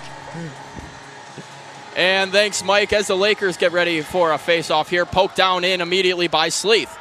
This one goes up the boards. McQuaid's going to try to chip that one back down. Gets lost in Sleeth's pads, and going the other way now, Anna Maria has a breakout. Looking across the ice for Freiberg, but it's intercepted by Semrad. McQuaid chips it up to Sleeth. Goes back the other way. Freiberg on the forecheck. Dumped off to Semrad in the corner. Trying to chip it up to McQuaid. It's able to escape the zone, but nothing getting going. A lot of neutrals on play as a huge hit comes in from behind. McWhinney will have a delayed penalty on him for that one. Still down on the ice is Andriaki. Slowly getting up after that one. The Lakers bring Milberg out and elect to bring in the extra skater as Semrad brings this one out to Bull. Bull taking it down the near side wing. Bull with some speed. He takes a shot off, and that one was right into the chest of Hennessy. Not a great shot opportunity, but it stops the clock, and it will set the power play in motion. That might be one Shane Bull kind of wants to have back. No one picked Shane Bull up on the defensive side, and it was kind of an easy get to the net there for Shane Bull, but it's really been the story so far. A lot of opportunities here for Oswego, but they're not getting it in the back of the net, not making the quality shots that you really want if you're Coach Gosick and his team. And 2 minutes on the power play for the Lakers. Now 0-2 on the power play so far in this game. Looking to turn that around and try to boost up that percentage a little bit as Bull will be taking the face-off. Gatto on the left wing, Flack on the right. Francis and Warmouth playing the D pair. One onto the side for Gatto, and in front of the net, a few chances. Shot blocked away by Hennessy. Back up into the middle. Francis chasing this one back down. He has some heavy forecheck on him from Columbe. Warmouth going to pick this one up in their own zone. Brings it up, chips it up to Flack, but Flack couldn't handle that pass. Bounces around and turned over. Francis trying to move it up to Gatto, now too far out of his reach, and it's flipped back down in Oswego's zone, and they have to regroup once more. 1:30 left on the power play. Warmouth's going to slow things down and pause it back behind his own net before starting to skate it up. He gets it to Gatto. Gatto's going to back pass it off to Flack. Flack on the far side wing now. He's going to take it down in the corner. Behind the net, chips it to Gatto in the corner. Gatto bringing it in front, trying to find Bull, but he couldn't connect on that. A stick from McKinnon pokes it out. Francis with it. He's going to pass it across the ice to Gatto. Flack in some pain as he comes off the ice, wincing in pain. Never good to see out of one of your top goal scorers, but that one stopped immediately by Milberg. Still 54 seconds left to go on this power play, Ryan, but Flack going in some pain onto the bench, not something you want to see. No, you never want to see one of your top guys in pain there, but Oswego, this could be a really important 54 seconds here. They're going to want to take advantage of this. They've been a much better power play team. Obviously, Flack had that one earlier on the power play. A.J. Ryan had that one in the last game against Buff State.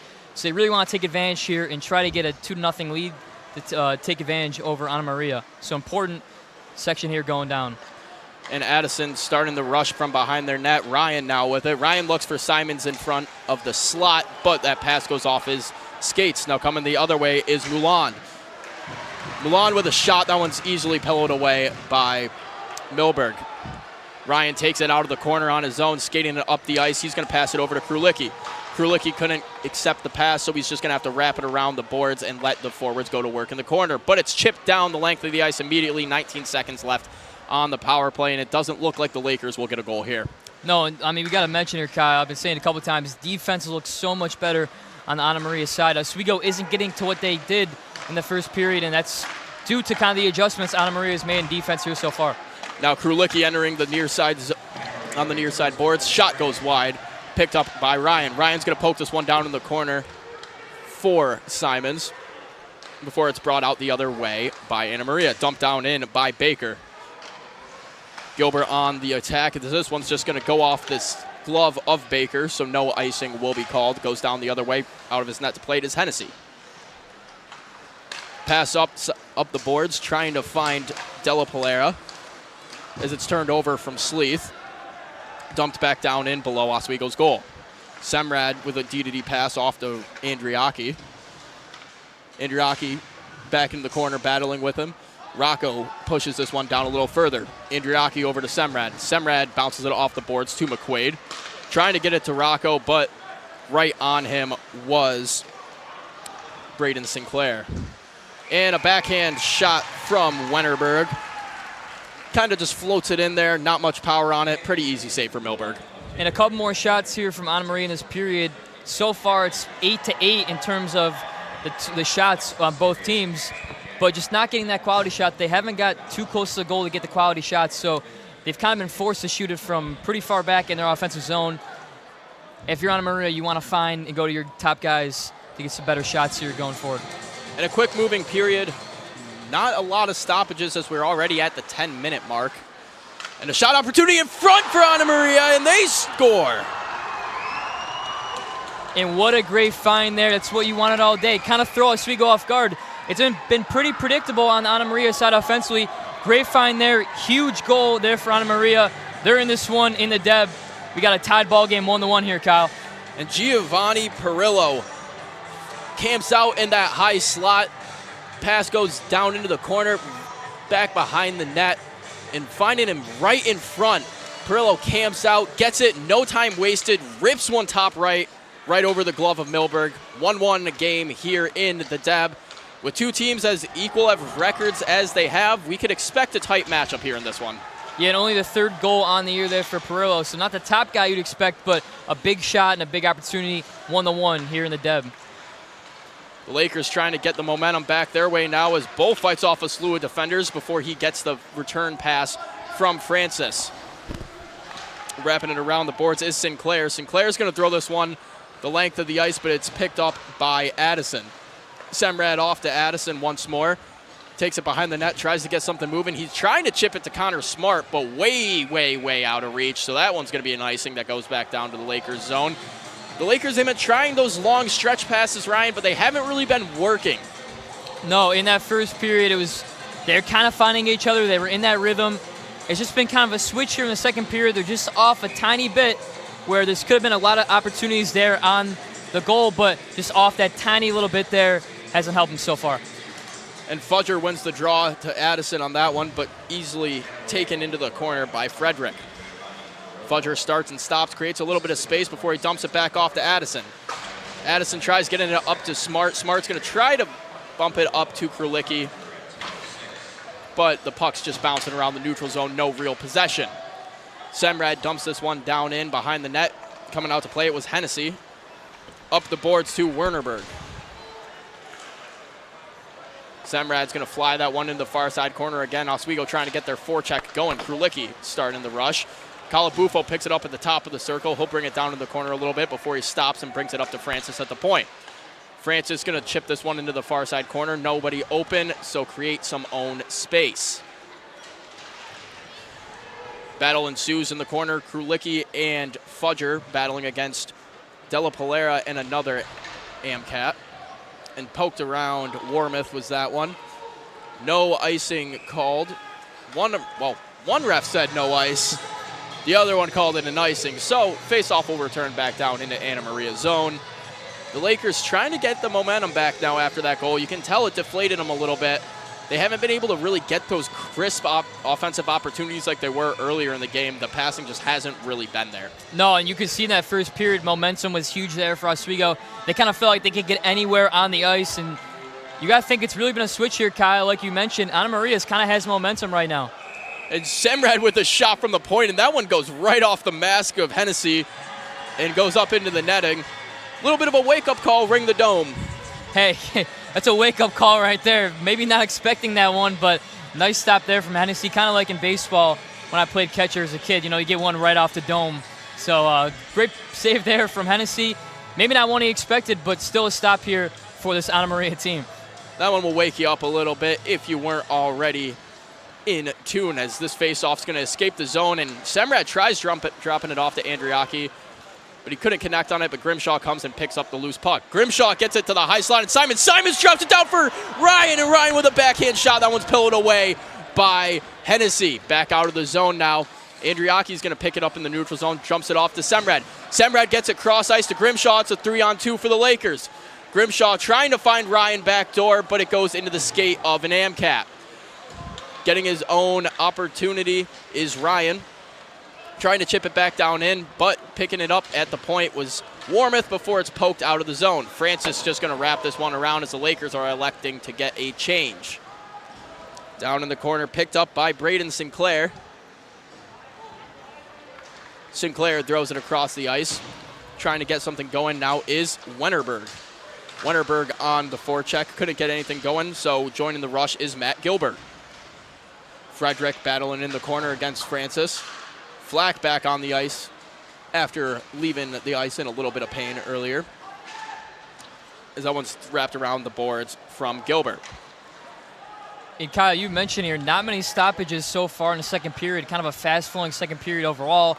That leads to a lot of substitutions, and both coaches are kind of trying to find those two lines to figure it out. Wennerberg with a chance there, and that one's stopped away by Milberg. He had a 1-0 chance.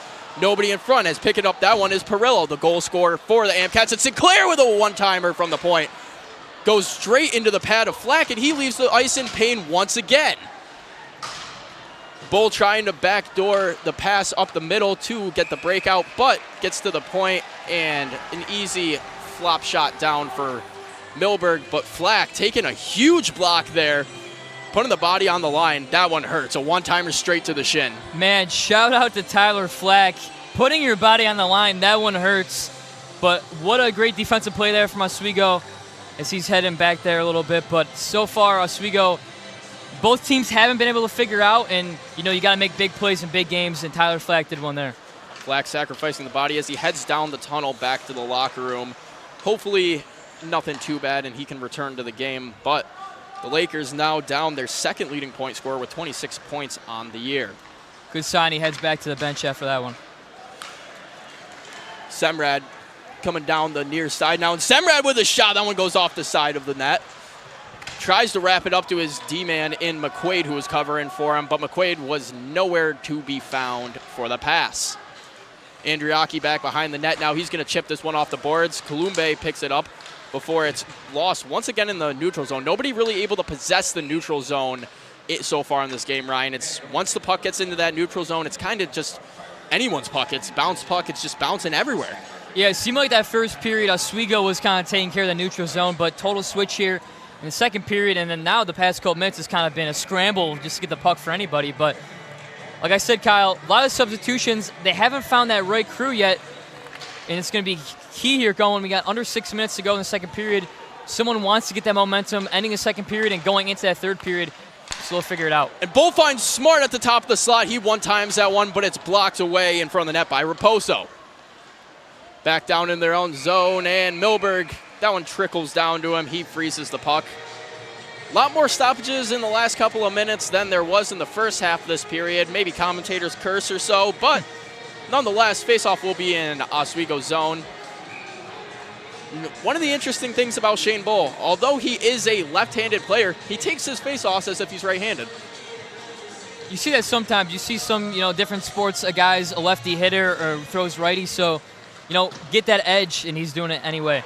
And Smart now with a rush. Smart's got Arcan with him. He's also got Bull. He drops it to Bull. Bull looks for Arcan in front, and he can't connect on it. Missed opportunity there for Oswego. Bull, great pass there to Arcan. Just couldn't get a stick on that one. Gilbert going the other way now. Puck back behind the net of the Lakers. And Bull takes a huge hit in the corner from Wennerberg. And then Smart goes right back at him and retaliates on the hit. So Smart's going to get a penalty on that. But Smart was not letting his assistant captain take a hit like that without throwing something back at him. And Bull, now he's wincing in pain, and he's coming off the ice after that one. So now the Lakers, their top 2 point getters on this team, both in some pain. Not a good look for the Lakers, especially already down quite a few players with Barrett, Baker, and Dickinson not on the defensive end anymore. And this one's getting chippy here, Kyle. The frustration from not getting, the offensive looks that they wanted, not getting goals in the back of net, kind of leads to getting it really chippy there, and 2 huge hits on both sides. So for Oswego and Anna Maria going down the stretch here, it's really been a chippy game, but it's going to be, don't, fall for it. Don't get too many penalties in this period. So far, it's been Anna Maria mostly with the penalties, but for Oswego, don't fall into that trap. Kind of play your game. As the Lakers will find themselves down a man now, they haven't had that in a bit of time. They've been out of the box for the most part. They've done good keeping their composure, but that one, a big retaliation penalty from Smart. I don't necessarily blame him. You'd see your captain take a hit like that, assistant captain, take a hit like that, but really a leader on this team. It's good to see the chemistry of the team coming and standing up for each other. But at the same time, you do find yourself down a man for the next 2 minutes. And when it says this close of a game as it is, it's not something you want to do. You don't want to find yourself down a man, especially when the offense really has been starting to pump up for Anna Maria. And the Aimcats have been getting some good chances on Milberg. Taking that penalty, maybe not the smartest thing to do at this moment, but it could be a momentum shifter as well. Yeah, and when it gets chippy, it's kind of keeping your composure. Could have been a cheap shot there on Shane Bull with a hit there, but if you're Oswego, keep your composure. Huge game for both teams. Anna Maria is not in the conference, but still a really good hockey team. But so far, this is going to be, we'll see what the refs call here overall. They were talking here for a couple minutes, but what a chippy game here so far. Shots aren't falling, but it's just going to be huge going forward here at the end of the second period. Who's going to take the momentum and not let that kind of sequence there, take them out of this game. As we're waiting for the refs to finish up their discussion, we're going to toss it over to sideline reporter Mike Neckers, who has more on the game close ringside. Thanks, gentlemen. It's been a great game so far, and we've seen a little bit of lackluster play here from the Lakers in this second period. We've seen a little sloppy play that led to that goal for Anna Maria, and they're starting to pick things back up a little bit, but you have to wonder, can the Lakers hold on, get another goal, and win this game? Only time will tell. It's really boom or bust for the Lakers here, but there's plenty of time left for anything to happen. Anyways, that's all for me. Back to the boys in the booth. And thanks, Mike. As the faceoff returns back to Lakers zone, Bull trying to win that one. He's back out on the ice once again. That one's going to escape the zone, but a quick whistle is blown as Toby throws a bit of a cross-check at Bull at the end of the play there. Keeping the tensions high between these two teams. Although they've never met before, it seems like they've played each other many, many times with how intense this game has been getting physicality-wise. Yeah, and Oswego, an established program for a hockey school, and then Anna Maria is still a really young team. They have nothing to lose here. They're trying to fight. And Bull with a chance now. Bull takes a shot. That one goes off the blocker. What an opportunity there from Shane Bull. Just didn't go, but what a fight here so far in this game. And we got a really huge 4:45 left to go in the second period. And Flack's back from the tunnel. He returns to the ice. Good sign for the Lakers. Up at the point, moving it down was Raposo. Back to Raposo, a one-timer in front, and that one's going to get blocked. Milberg on 2 chances, and he blocks them both. One to the chest, one to the pad. Milberg stands tall and keeps them out of the back of the net. Gilbert, bit upset with that quick whistle, but the rule is if the ref loses sight of the puck, they blow the whistle dead. Raposo not happy with it either. He thinks the puck was clearly in view. I can't blame him. You have an opportunity like that. The puck's loose in front of the net. You're getting shots home. You don't want it to just blow abruptly dead like that, but the faceoff will go outside of the zone now. Great stop there from Brandon Milberg. He was getting peppered with shots there, 3 or 4 on that possession overall, so great stop for them. And Oswego and Anna Maria having some words after that one too as well, getting chippy in the Deb on a Friday night. And Rocco drops this one to Calabufo, who's trying to kill off some more clock. 1:11 left on this penalty kill. Raposo's going to chuck that one down in from the blue line as he gets down in on the face of Milberg. Lakers not liking that one. They're trying to get in the head of Milberg and really the Oswego defense, who's already depleted as it is. I'm sure they know that, trying to get in the head and make them lose their tempers so they can get another penalty and a power play opportunity. You know, Kyle, in the past couple minutes, it's really been every play, every stoppage, someone's had something to say to somebody on both sides. So going to be a huge one. We mentioned the chippiness. Who's going to fall first and who's going to get a goal here? A tied ball game. And Sleeth won it back, but Francis wrapped it up to Sinclair immediately as Francis takes a huge hit. And throwing it down. Sleeth from the ground throwing another hit. Is he throwing a shoulder at Wennerberg? The physicality keeps growing and growing in this game as Rocco skates this one up the center of the ice himself. Chips it to the far side wing. Calabufo coming down with some speed. He's going to backhand that one on net. Blockered away easily by Hennessy. Back the other way now, Anna Maria coming down with a little bit of speed, trying to chip that one down in, but it goes immediately off the shin pad of Warmouth. And Calabufo is able to chuck that one down the length of the ice. Simon's on a heavy forecheck. He's going to tumble, but he's going to try to just pin it against the wall and kill as much of this penalty as he possibly can. The puck is still moving, so the clock of the delay resets. 20 seconds left to go on the penalty kill for the Lakers as Simon's doing a great job tying up the puck along the corner, not allowing Anna Maria to get it out and try to create an opportunity at all. This one finally gets out, and they're going to chip it over along the ice to Baker. Baker trying to find a guy in front. He couldn't connect it to Columbe. Chip back down in the corner, and Milberg's just going to freeze this one as Columbe was coming real close in, and Warmouth's going to push Columbe around. Gilbert's coming down to help protect Columbe a little bit because both these teams, it's getting real chippy with 2:56 left to go in the second. I think we got to go back to, I want to go back to that Cam Simons in the corner over there. It was a huge play from him. He lost the puck. There were 3 players for Anna Maria down there that could have gone bad for Oswego, but like we mentioned, Kyle, every single play, someone has a word to say on both sides, so who's going to keep their composure? Kind of been an over and over thing I've been saying today, but going to be huge here going down the last 3 minutes of second period and the rest of the ball game here. And up to the point, a bouncing puck around. Milberg's on his back. He's able to get up in time for no opportunities to get past him. Up to long inside the point. Della Polera is just going to jump that one down in, and they're going to call a hand pass on the Lakers. Brett Fudger on the hand pass there, so the faceoff will remain in Lakers zone, but an opportunity in front right there for it, Della Polera. Milberg able to get a pad on it, and then he ends up flopping to his back, but he's able to get up in time before anything detrimental happens out of that one. Yeah, and Milberg in this game so far, 15 shots from Anna Maria, 14 for Oswego. A lot of better offensive period here for Anna Maria, and Milberg's kept his composure in there. A guy who doesn't play every single game here for the Lakers, but is ready to go when his opportunity is called. And so far in this one, only getting up to 1 goal, and in the second period has played stellar goaltending for himself. And like you mentioned, Oswego running a bit of a tandem style of goaltending between Milberg and Shell. Shell, who won the SUNYAC Goalie of the Week last week with some impressive performances, getting his 3rd shutout of the year against Fredonia, as Fudger's set to take the face-off here.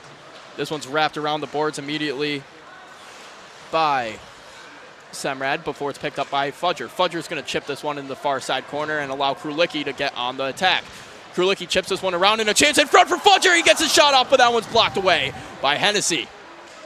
Semrad dumps this one back into the zone, wraps it around the boards, picked up back in the center ice by Semrad, who tries to get it up to Grimshaw, who couldn't handle the pass, so Krulicki chases it back down into the Lakers zone.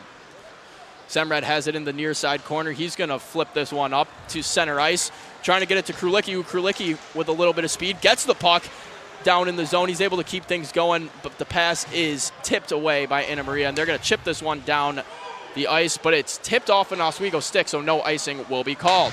Francis has it down in the corner. He's bringing it up the near side wing himself. Gets the red line and dumps this one in. Chasing down in the corner is Ryan. Simon's able to keep the play going and punch it down into the zone a little bit before Anna Maria picks it back up and brings it the other way. Wennerberg tries chipping that one in, but just shoots it straight into the pads of Tristan Francis instead. Goes into the corner. Warmouth picks it up. Warmouth takes a hit from Wennerberg, and the play continues in their zone. Wennerberg with a shot opportunity from the slot. That one takes off a stick and goes way up in the air as a stick goes flying as well. No stick in the hands of Braden McKinnon. Francis picks it up behind the Lakers net as he pauses, lets things develop a little bit. 1 minute left in period number 2 of play. Francis brings it up to Grimshaw. Grimshaw tries chipping it up to Flack, but Flack had Sinclair on him like glue. Gets it up to Moulin. Moulin with a shot, and that one goes high left of the net. Andriaki trying to get it out of the zone. He'll do so as it goes back to Sinclair. He'll bring it into Anna Maria's own zone. He chips it off the end boards to his defensive partner in Baker. This one enters the Lakers zone down in the corner. Semrad picks it up with a little bit of speed. He's going to take it himself, fighting off an attacker. Tries getting it up to Flack, but it goes off the stick of Columbe, so no icing call. As Flack gets on the rush, Semrad elects not to pinch in on that one and drop back for the trailer instead. Refs calling offsides, although Flack thinks that he cleared the zone first as he throws a stick down at McWhinney. And play will expire there. Nothing much going on in the last seconds of the game. Some chippy going back and forth again at the end, but Flack talking to an official right now about them calling him offsides. He does not believe he was offsides. He thinks he cleared the zone, but nonetheless, both teams are going to retire back to their locker rooms for the next 15 minutes as we are done with the first 2 periods of play here in the Deborah F. Stanley Ice Arena. Game tied 1 apiece, and shots just as even as the score, just about 26 for Oswego, 25 for the Amcats. You can't really get a more evenly matched game than this, Ryan. No, and I mean, the adjustments made by Anna Maria there in the second period really helped him out get that goal on the board, but this has been a huge defensive matchup here, Kyle. So far in the season, Anna Maria, 11 games this season, over 4 goals. So these are 2 teams, they average over 3 goals a game. They're high-scoring offensive teams, but defensively, we mentioned defensively and offensively, it's so kind of, neutral. Both teams are in the middle, so it's going to be a big third period. Who's going to take that big step and make the big step here going to the third period overall? Who will step up is the question, but right now we have Mike Neckers rinkside with the captain of the Lakers, Quinn Warmoth. Thanks, guys. I'm here with Quinn Warmuth. Quinn, what can you boys do to turn this game around and come out of here with a win tonight? Yeah, right now that second period is not what we want at all. We're not tracking back hard enough on pucks. We're not breaking out clean. We're not supporting each other. We got a lot to work to do for this third period, okay? Absolutely, and with things getting so chippy out there, what can you do to keep your cool on the ice? Yeah, we're confident in our power play, so as long as we stay calm here, don't take any undisciplined penalties, I think we're going to be fine, and we're going to capitalize on one of them. All right, that's all we got. Back to the booth. And thanks, Mike. And just like the captain said, Ryan, really one of the issues that the Lakers had that period was not being able to get clean breakouts from their own zone. They really weren't able to get those passes to escape the zone. It was a lot of sloppy play in the neutral zone, puck just going back and forth into each other's zones. No real possession in that period. No, not as many quality shots there in the second period compared to the first period. Definitely going to be a thing that Coach Gostik's going to bring up here in the intermission. But this is a good game, Kyle. We got a really chippy game. Great fans in the crowd here tonight. So it should be a good one going down the stretch in a pretty even match game. And 15 minutes on the clock for intermission. So we're going to send it to break, and when we come back, the intermission report with Kaylee Richmond, Alex Brooks, and the man himself, Kenneth Gerard, all here on WTOP 10.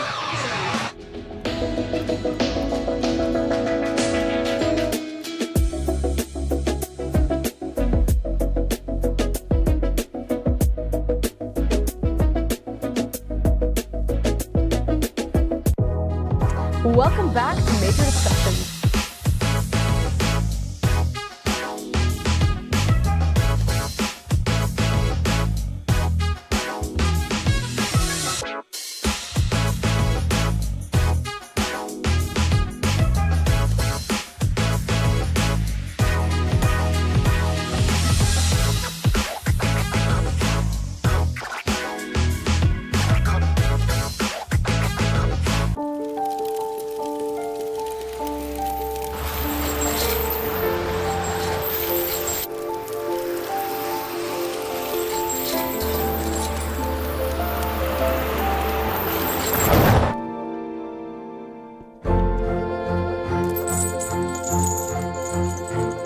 Did you know dragging chains can spark a wildfire?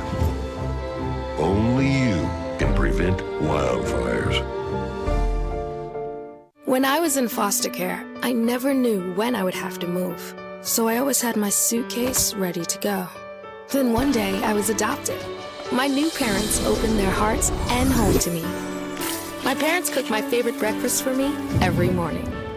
My parents take me on trips I never thought I would go on. They gave me a home and an even better reason to use that suitcase. My parents aren't perfect, but they're perfect for me. Hey there, I'm Al Roker, class of 76. Yes, way back in 76. Back when the earth was cooling. You're watching WTOP.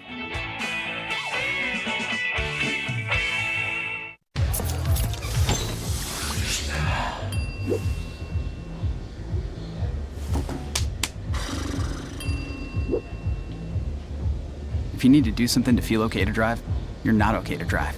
Don't drive buzzed.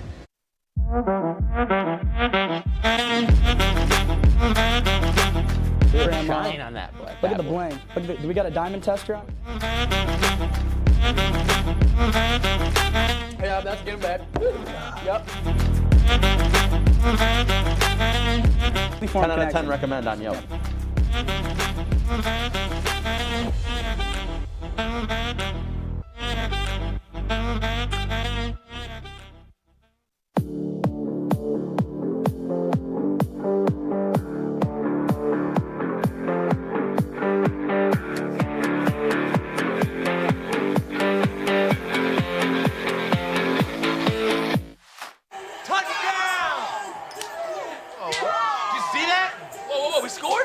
We're going to the playoffs. I can't believe I missed that.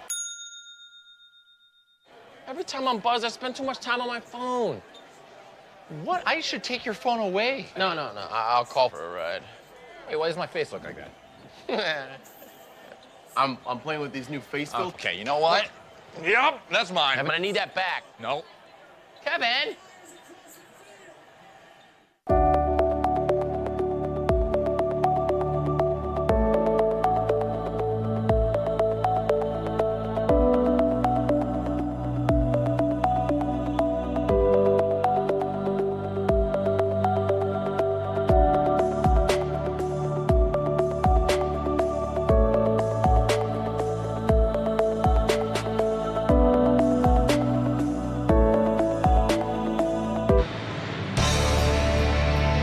End of the second here at SUNY Oswego, 1-1 Lakers and the Anna Maria Amcats. We are back with Hockey Night at Oswego. I'm your host, Kaylee Richmond, joined alongside on my left with Alex Brooks and Kenny Gerard. Now, gentlemen, in comparison to the first period, the second period wasn't as eventful, don't you think? Yeah, it wasn't really that eventful for the Lakers. I mean, Anna Maria able to tie it up with the goal by Perillo, but as you saw, Kenny, Oswego kind of got undisciplined, and then for the Amcats, they got really disciplined on both offense and defense as we look at the second period summary, that shots were up, and the power play still a struggle for both teams. Anna Maria 0 for 2, 1 for 4 for the Lakers.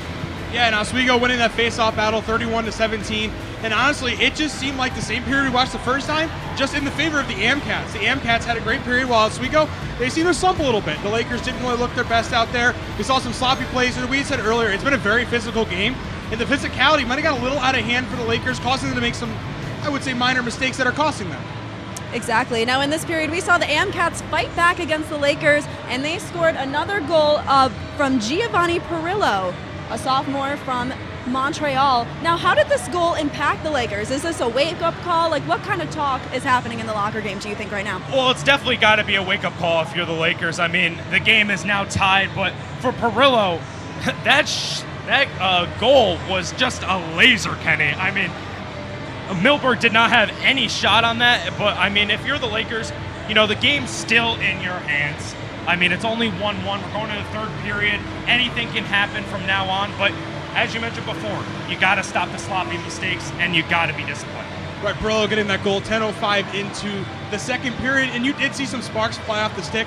It was a laser. It was quick, top shelf, exactly what they were looking for. They found Milberg's weak spot, and they used it to their advantage. Oswego, again, we said earlier they need to be dumping goals. We need a volume amount of goals and shots, and we really weren't seeing any of those shots that we saw last time. The goal differential was 5 coming out of the first period. We're now only down to a 2 shot on goal differential now. Wow. Exactly. Now, Oswego didn't play as well as they did in the first period, but they still have a chance. What do you think, gentlemen? Yeah, I mean, they still have a chance, as you mentioned, Kaylee. I mean, both teams still have a chance, but the shot selection needs to be better for the Lakers. Absolutely. I mean, it was very messy on both offense and defense. And then if you go to the defense side, I mean, Hennessy's stepping up in this second period. He's making up for that third period collapse against Amherst, and he's really playing really well in hostile territory. And the Lakers, they're kind of getting behind the puck a little bit. They're switching their lineups a lot, and they haven't really found their ideal match on defense. Yeah, no, that's right. And we've seen it's a very even match. We said it coming in on the pregame show. These teams are evenly matched. We have a 12-7 team, an 11-6-1. And we're seeing an even game. Every stat is extremely close. Both goalies, Milberg and Hennessy, playing great so far. We've seen a good defensive battle from both sides. We've seen some sloppy offensive shots on both sides. Neither team really getting what they want on the offensive end of the ice. But on defense, so far, both teams having a good game. Exactly. Now, we are not the only matchup happening right now. We have to look around the SUNYAC and see what other matches are going on right now. We kind of mentioned it earlier, but let's take a look and see their statuses right now. We have Potsdam and Brockport 1-0, Chatham Fredonia 1-1, and Plattsburgh and Geneseo, one that we've been particularly looking out for, 2-2. Gentlemen, what do you have to say about that? Well, Kenny, I'll let you go first with Plattsburgh Geneseo because I yapped about that in the pregame show. Well, I mean, it's 2-2. We got two big rivals, two great hockey programs this year, going neck to neck, going out of the second period. A tie game is kind of what you would expect out of these two great teams. We look at Chatham Fredonia, end of the second, 1-1, also another close game. And Potsdam and Brockport. Potsdam, like I said earlier, need to get it done, and guess what they did? They got it done. And just a thing on Potsdam and Brockport, as you mentioned in the pregame show, Kenny, that Potsdam and Brockport are trying to make a late playoff push. So this game could prove fruitful for both of them. And then for Plattsburgh and Geneseo, I mean, that's looking like the game of the day so far because two really big SUNYAC teams, and whoever takes that really has a lot of control in this SUNYAC. Absolutely. Now, I do have to mention, our score predictions are still in play here. I know they we were are. talking about They that are. during the period. Now, do we think that will happen? Do you think the Lakers and the AmCats are going to score more? Do you think this is kind of going to stay the same level? I mean, I hope it doesn't. What do you guys think? Yeah, I mean, it's anyone's guess at this point. I mean, it's a 1-1 game right now, and I mean, both teams are kind of playing really stout on defense, but I'm kind of thinking it's going to be an offensive explosion. I think there's going to be a couple goals for both the teams, and I'm sure, Kenny, you're hoping Brett Fudger gets one or maybe two goals to get your prediction. I mean, if we're throwing out predictions, I got Brett Fudger scoring a goal here in this third period. I'm just saying. But also, my other player to watch, Braden McKinnon, the points leader for Anna Maria, hasn't scored yet. Maybe he'll pick up a pair. I still think it's going 4-2 Anna Maria. I think they're going to claw a W into the win column, and the baby team might come out and upset the veterans. Absolutely. Oh my gosh. Well, I think that's going to do it for our second intermission report. I'm Kaylee Richmond. That's Alex Brooks. That's Kenny Gerard. We'll be right back at the start of the third period with Ryan Joyce and Kyle Spizak. You're watching Hockey Night in Oswego. Don't go anywhere.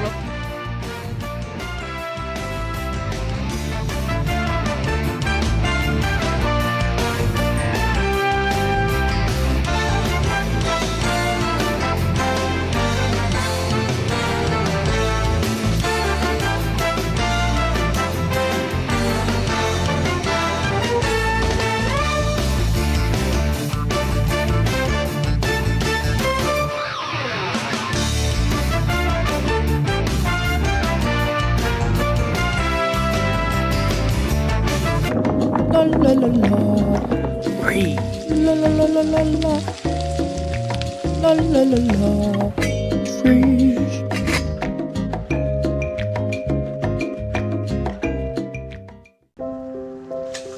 I want to eat apples and bananas. I need to eat apples and bananas. Why can't I eat apples and bananas? Support the Feeding America nationwide network of food banks to help provide meals to those in need. Join us at feedingamerica.org.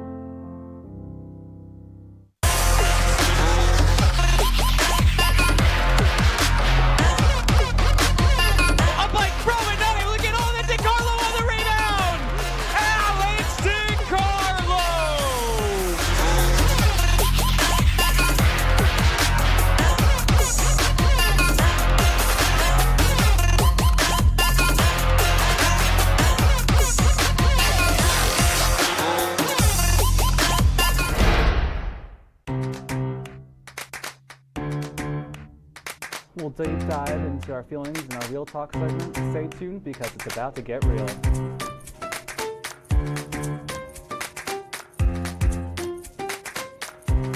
And it could be your last chance to see one occur for 2 decades, as the next time one will be visible over the continental U.S. He's May 84. Yarrow told police in the hospital that he had pressed the doorbell and waited. They mix with oxygen and nitrogen and become briefly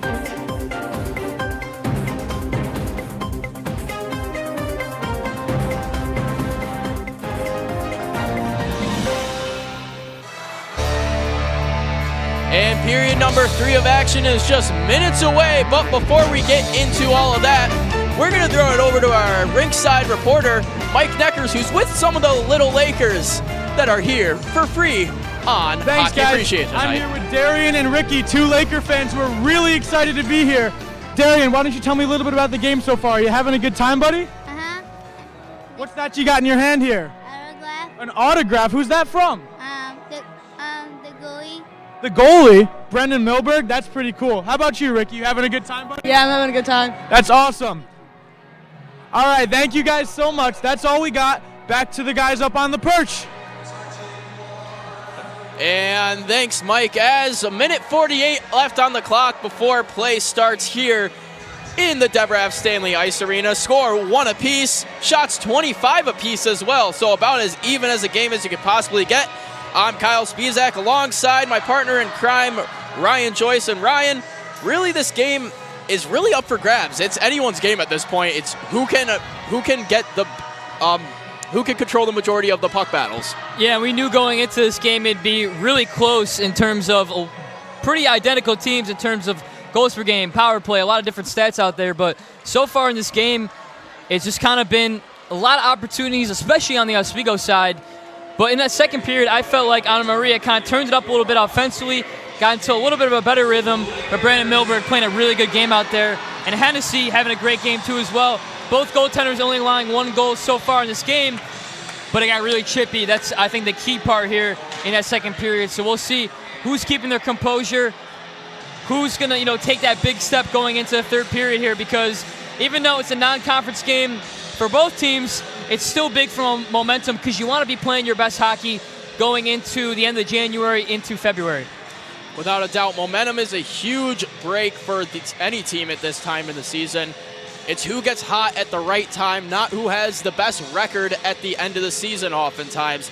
As Metallica's ringing around the Deb, that means we're inching closer and closer to puck drop for period number 3. The deciding frame in this game, depending if anyone scores. We could possibly see an overtime if no one's able to find the back of the net, but that will be determined within 20 minutes of play. The Lakers going with their starting lineup of Trent Grimshaw, Cam Simons, and A.J. Ryan on defense, Warmoth and Francis. On the other side, the Amcats going with Columbe, Della Polera, McKinnon, and on defense, Baker and Raposo. As the faceoffs won by Anna Maria, throwing up the boards to McKinnon. Picked up by Warmoth back behind the net. Grimshaw trying to chip this one up behind the red line when he makes contact. So an icing immediately, 13 seconds into period number 3. Slow start to the game, but what can you say?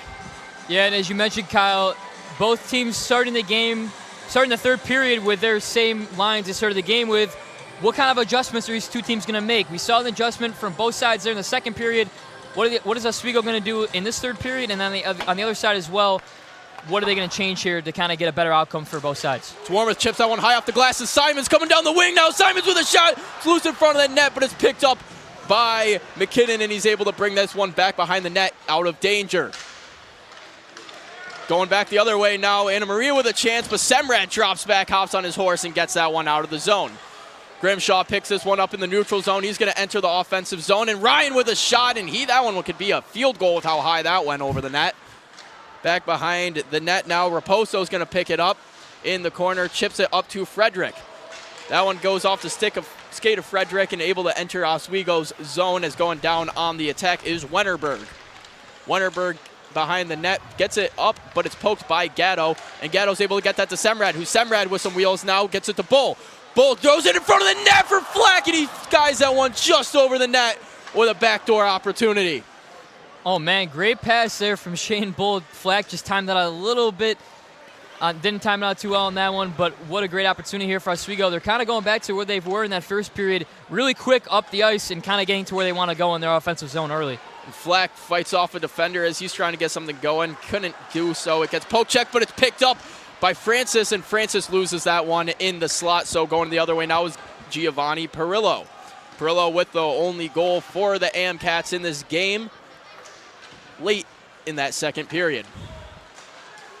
Bull's going to chip this one down in as it goes into the corner, and Bowles goes behind the net, stays on the offensive as he takes a huge hit, and that's going to be a delayed penalty.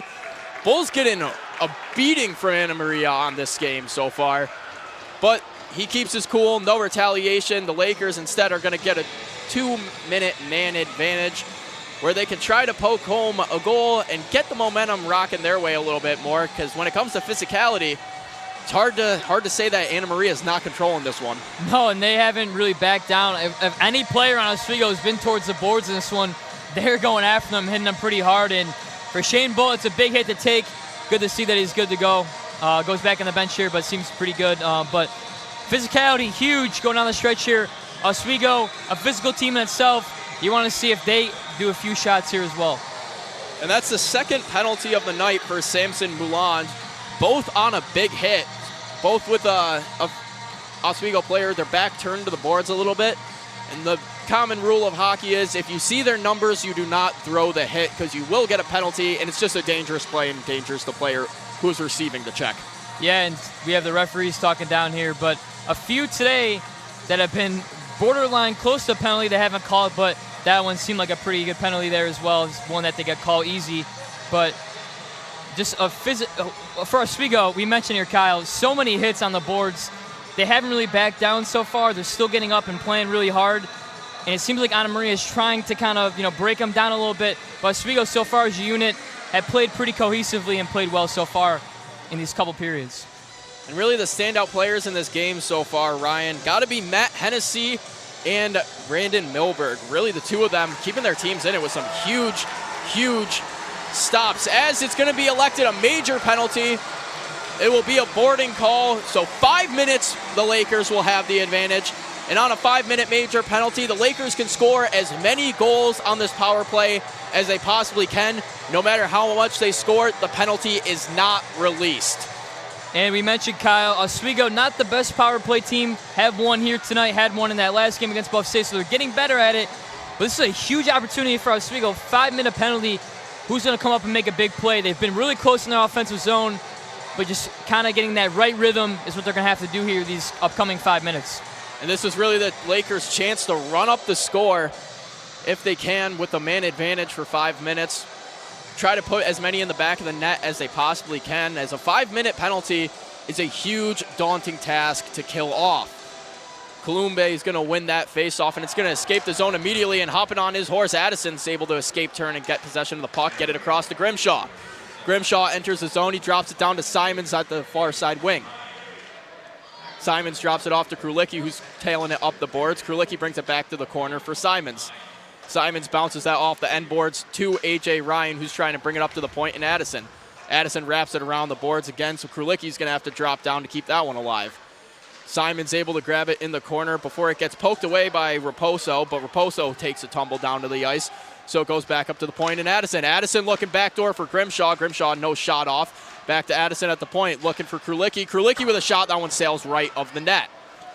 Back up to the point, Grimshaw dumps it down for Ryan, who's tailing it up the length of the blue line now. Back to Addison in the slot for Grimshaw, and Simons with a shot opportunity, patted away by Hennessy.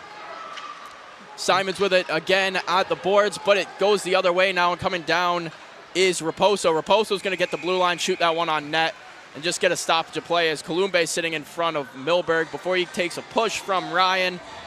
A great opportunity for Simons there, one of the best looks of the night for the Lakers.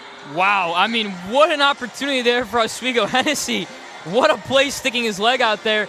That was when Oswego kind of had in the bag for a goal, but Hennessy, big play here. We mentioned a few times here tonight, Kyle, only a freshman in a big environment here in Oswego, and wow, what a play there, especially down on the power play. Stopping a huge, huge opportunity for the Lakers there, keeping this a tied game as Calabufo comes down the near side wing, dropping it back up to the point in Semrad. He brings it back down to Calabufo, who goes to Fudger in the corner. Fudger brings it up to the point in Semrad. He'll toe the line a little bit. He'll take a shot. That one's gloved down by Hennessy. A little bit of a deflection in front, goes off of Hennessy's own defender in Brandon Della Polera, but he keeps it out of the back of the net. 3:43 left to go on this Laker power play. Plenty of time and chances for the Lakers as they're stacking the left wing on this face-off. Calabufo joining McQuaid.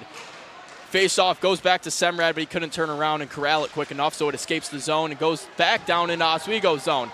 Hard on the forecheck is McKinnon. He's going to have to take it with Sleeth. The Sleeth edges him out in the corner.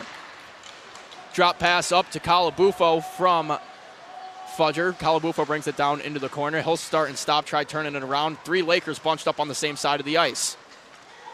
Fudger brings it down in the near side corner, brings it along the top of the circle, passes it off to Semrad at the point. Back to Fudger, one-timer for Fudger, and that one goes over the top of the net into the glass.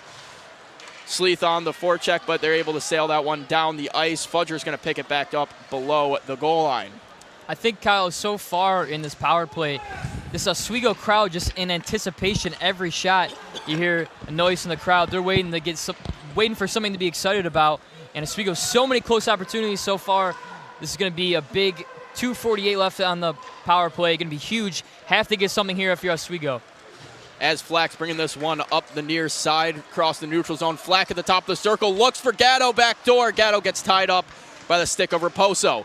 Gatto gets it back to Warmoth at the point, though. Warmoth with a shot, keeps that one low. Bull tries to jump over that one, but it goes off a defender's skate. Back to Warmoth at the point. Warmoth with a shot and off the stick of Gilbert and into the netting. Plenty of opportunities for the Lakers, just not able to get many of them through onto Hennessy. Really collapsing in on the pocket is the Anna Maria defense, keeping everything away from Hennessy. Yeah, and I mean, shout out to their defense. They're doing really good here in this power play sequence. It seems like even when the puck's kind of getting through the middle there, someone's there deflecting it. Someone's making a play in this Anna Maria defense. And Oswego looking to get some more clean shots here in the power play, but Anna Maria doing a great job down a man right here making a play. Gatto ties up a defender and able to get the puck to Flack, who drops it back to Warmoth. Warmoth sauces it over to Francis at the point.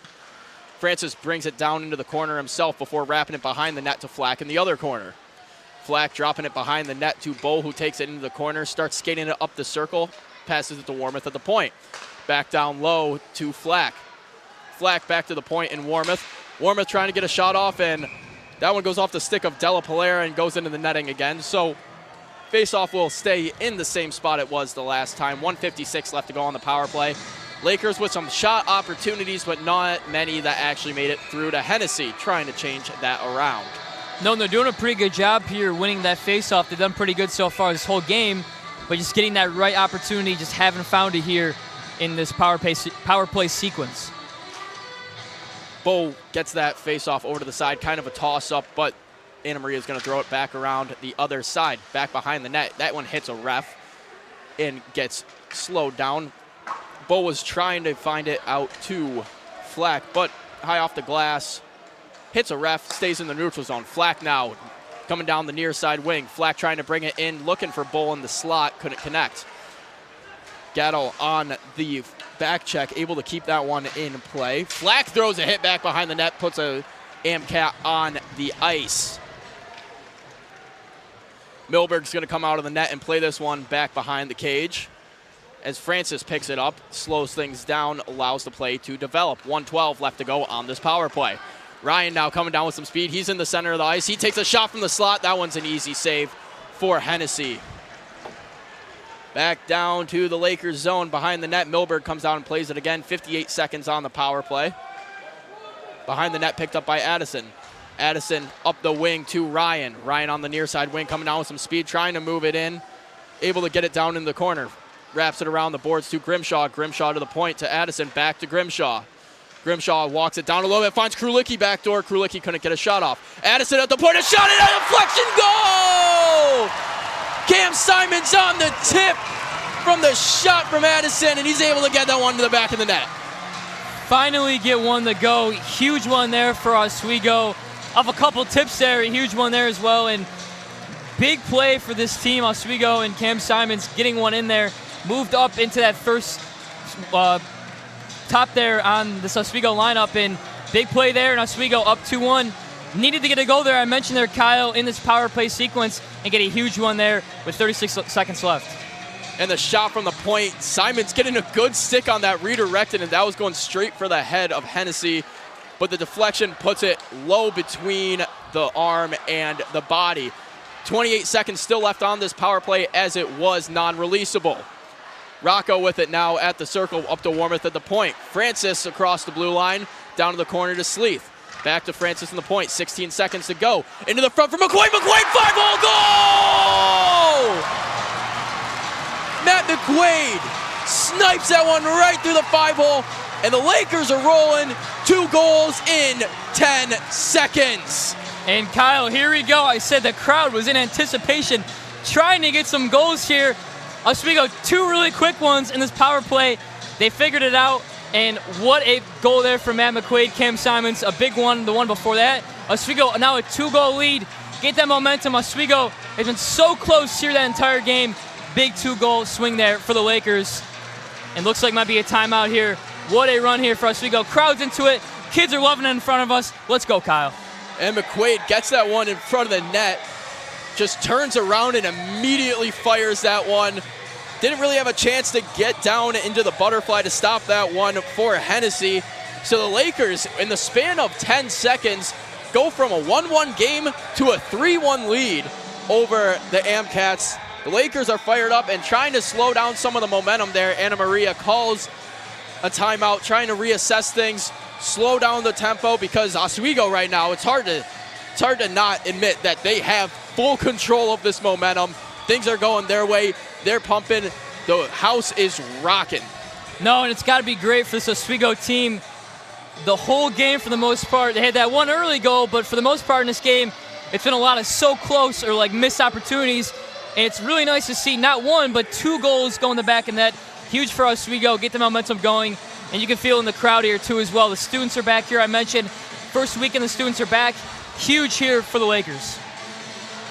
And we're going to send it to Rinkside reporter Mike Neckers, who was right on the glass for both of those back-to-back goals. Thanks, gentlemen. The Lakers in just seconds have turned what seemed like a great game into a 3-1 lead, looking for 4, very close. What a game here from the Lakers in this third period. McQuaid and Addison with 2 back-to-back goals, leaving Anna Maria with nothing to do, nothing to say. Plenty of game left. We'll see what happens. Back to the guys in the booth. Thanks, Mike, and some chippiness continuing on behind the net. You know, they're going to be jawing at each other at this point of the game, especially after you just rock 2 in 10 seconds. Anna Maria's got to be playing that mental game to try to get in their heads now. Bring the Lakers down as Fudger's lining up for the face-off. And for the Lakers, you got to be happy. I mean, a crutch for this team in the season and for a couple years here has been that power play, efficiency, and that's a big one there to get 2 in that power play sequence. And Calabufo takes a tough hit. He's falling down to the ice. He's trying to get over to the bench right now, but he's slow to get there. Down in the corner, a battle ensues, but it's picked up and skated out by Fudger. Fudger chips it up to Krulicki. Krulicki gets the wing. He takes a shot. That one goes off the end boards as Fudger picks it up in the corner. Gets it to Andriaki, who throws it to Sembrad on the other side, and a chance in front for Fudger on the rebound, but he can't connect on that one. Other way now, McKinnon. McKinnon gets it to Kulumbe, and Kulumbe tries to get in front. Goes off the stick of Andriaki and into the pads of Milberg. Back in front now, a shot opportunity for Kulumbe, and he gets spun! He gets put in the spin cycle on that one. It's coming the other way now is Smart. Smart's going to dump that one back behind the net and they'll try to get Shane Bull in possession of that one. Coming the other way now is Toby. Toby dishes it up the boards to Wennerberg. Wennerberg taking it down the far side wing before he gets tied up in the corner by Francis. Up to the point now, Sinclair. Sinclair gets it to Toby, and Toby with a shot. That one goes wide. Picked up by Bull. Bull taking it down the far side wing. Smart trailing him. He'll bring it back around the backside of the net, trying to find something to do with it. He looks for Francis at the far side point. Couldn't connect on that pass. Dumped down into the zone now. Ryan on the forecheck. It's going to be passed over to Sinclair. Sinclair trying to get it to his defenseman, but it's intercepted by Ryan. Ryan with it back down in the corner now. He's bringing it up the wing, and Wormuth with a one-timer. That one's blocked away. Chipped up the ice, looking for Frederick, but it's intercepted by Grimshaw in the neutral zone. Grimshaw bringing it across the blue line, and he's in the high slot now. He dangles a little bit. And a lost glove for an Anna Maria player, but Grimshaw able to bring that one in the corner and keep the play alive. Flipped out in the neutral zone. It's picked up by Rocco. Rocco's got it at center ice. He's going to backhand pass it to Grimshaw. Grimshaw looking for Ryan in front. Ryan with a chance. Tries to backhand it, swallowed up by Hennessy. Man, 2 opportunities there for Oswego. I think has to do with, we've talked a lot about it today, that play in the neutral zone, gaining that puck in your offensive zone. Great plays there for Oswego overall, and what a close one there. Almost snuck it in on that left side, but great goaltend there for Hennessy and Oswego. So many opportunities. They're up 2 goals here, but maybe should have a few more, but wow, what a play there for Hennessy on the defensive side, and Oswego playing a lot better in that neutral zone, leading to those opportunities that you really want. And the key to winning any hockey game is aggression and possession, and the Lakers are leading in both categories right now, possessing the puck the majority of this third period. And when it comes to aggression, at least on the offensive side of it, the Lakers really pushing the pedal and upping the ante on the Amcats as the faceoff's underway. Ref's going to blow that one for a faceoff infraction. And Kyle, I got to mention here, the physicality battle's been talked about all game. Oswego has really taken these punches and not back down. An opportunity in front of loose puck. McQuaid gets a shot off. Another shot from Rocco, but it's patted away into the corner. Back up to the point now. Addison takes it in the high slot, takes a shot, and that one just goes straight into the chest of Hennessy. Routine save. Another one almost went into the back of the net there off the stick, but so far this period, Kyle, it's just been the constant pepper from this Oswego team. I mean, look at it. 19 shots compared to 3 shots on the Anna Maria side. You can tell here in almost 10 minutes of play who's kind of owning that offensive side. And Oswego and the Lakers have made that adjustment and been more aggressive on the offensive side. And McQuaid has it along the half-boards. He gets Sleeth in the slot. Sleeth with the shot. It's up in the air. It's still loose. Rocco battling for it. And it's loose. McQuaid with the shot, and that one's going to go somewhere into the pads of Hennessy. I don't even think he knew where that one was as he kind of skated away from the side of the net before he dropped that one off. It was one of those ones, Kyle. He knew he saved it. He just didn't know exactly where it was. In the glove, wherever it was, stuck in the jersey. But Oswego not backing down, been a key here today. Anna Maria is going to have to get some more action in their offensive zone if they want a shot in this one. And Krulicki with a shot from the slot, but a stick on that one, so it kind of just died out as it got to Hennessy. Back down in the Oswego zone. Wormuth picks it up back behind the net as he takes a hit in the corner, bobbles the puck a little bit on the wraparound. Francis gets it up the boards to Fudger. Fudger gets the zone. He tries to center pass up to Krulicki. Krulicki gets a stick on it, and that one's just shut down by Hennessy, but Krulicki gets a stick to the face. And we got some punches going on in the corner. Fudger's going at it with the Anna Maria player. I believe that's Wennerberg. Wennerberg and Fudger leaning on each other, going back and forth. The refs have this one in a headlock, and Fudger throws a punch, and Hennessy, both helmets are off. We're going to see some penalties on this one. Fighting's not allowed in college, but these two did not care. They went at one another. Both their helmets are off. And this is good old-fashioned hockey, Ryan. Brett Fudger had enough. We've seen a couple maybe cheap shots here on the Anna Maria side. A lot of physicality in this game. But Brett Fudger had enough, and he really attacked there. Shout out Kenny Gerard, his player to watch in this game. That was a big play there from Brett Fudger. Had enough going for the fight. But like you mentioned here, Kyle, you can't do that in a hockey game. So we'll see here what the penalty ensues on potentially both sides. Fighting not allowed at the collegiate level, although with all these kids being about the age of 20 to 25 range, playing a very physical sport, you can't not expect things to escalate and get maybe some punches thrown every here and there. As Francis comes over to the bench and drops off the chin strap for Brett Fudger, the chin strap off of his helmet. That's how you know things are getting physical. Helmets are flying off, punches are being thrown. As the refs are trying to figure out what to call here. Both players throwing punches at each other, so Likely it will be matching penalties, but we'll see if one of them got that worst of the And yeah, in penalties. this game especially, and just most games for playing hockey, it's just such a swing of emotions. You know, you have momentum, you don't have momentum, you're frustrated, you're not frustrated. It's kind of up and down, and that, you know, adrenaline really gets pumping here in these big games. We mentioned huge crowd here. You know, a team like Anna Maria trying to come in here and get a big win in the Deb, and for Oswego trying to get that momentum. And I mentioned the students back here, big crowd here so far. So just kind of feeling that adrenaline, and you know, every once in a while, you've had enough, and Brett Fudger, he had enough on this Oswego side.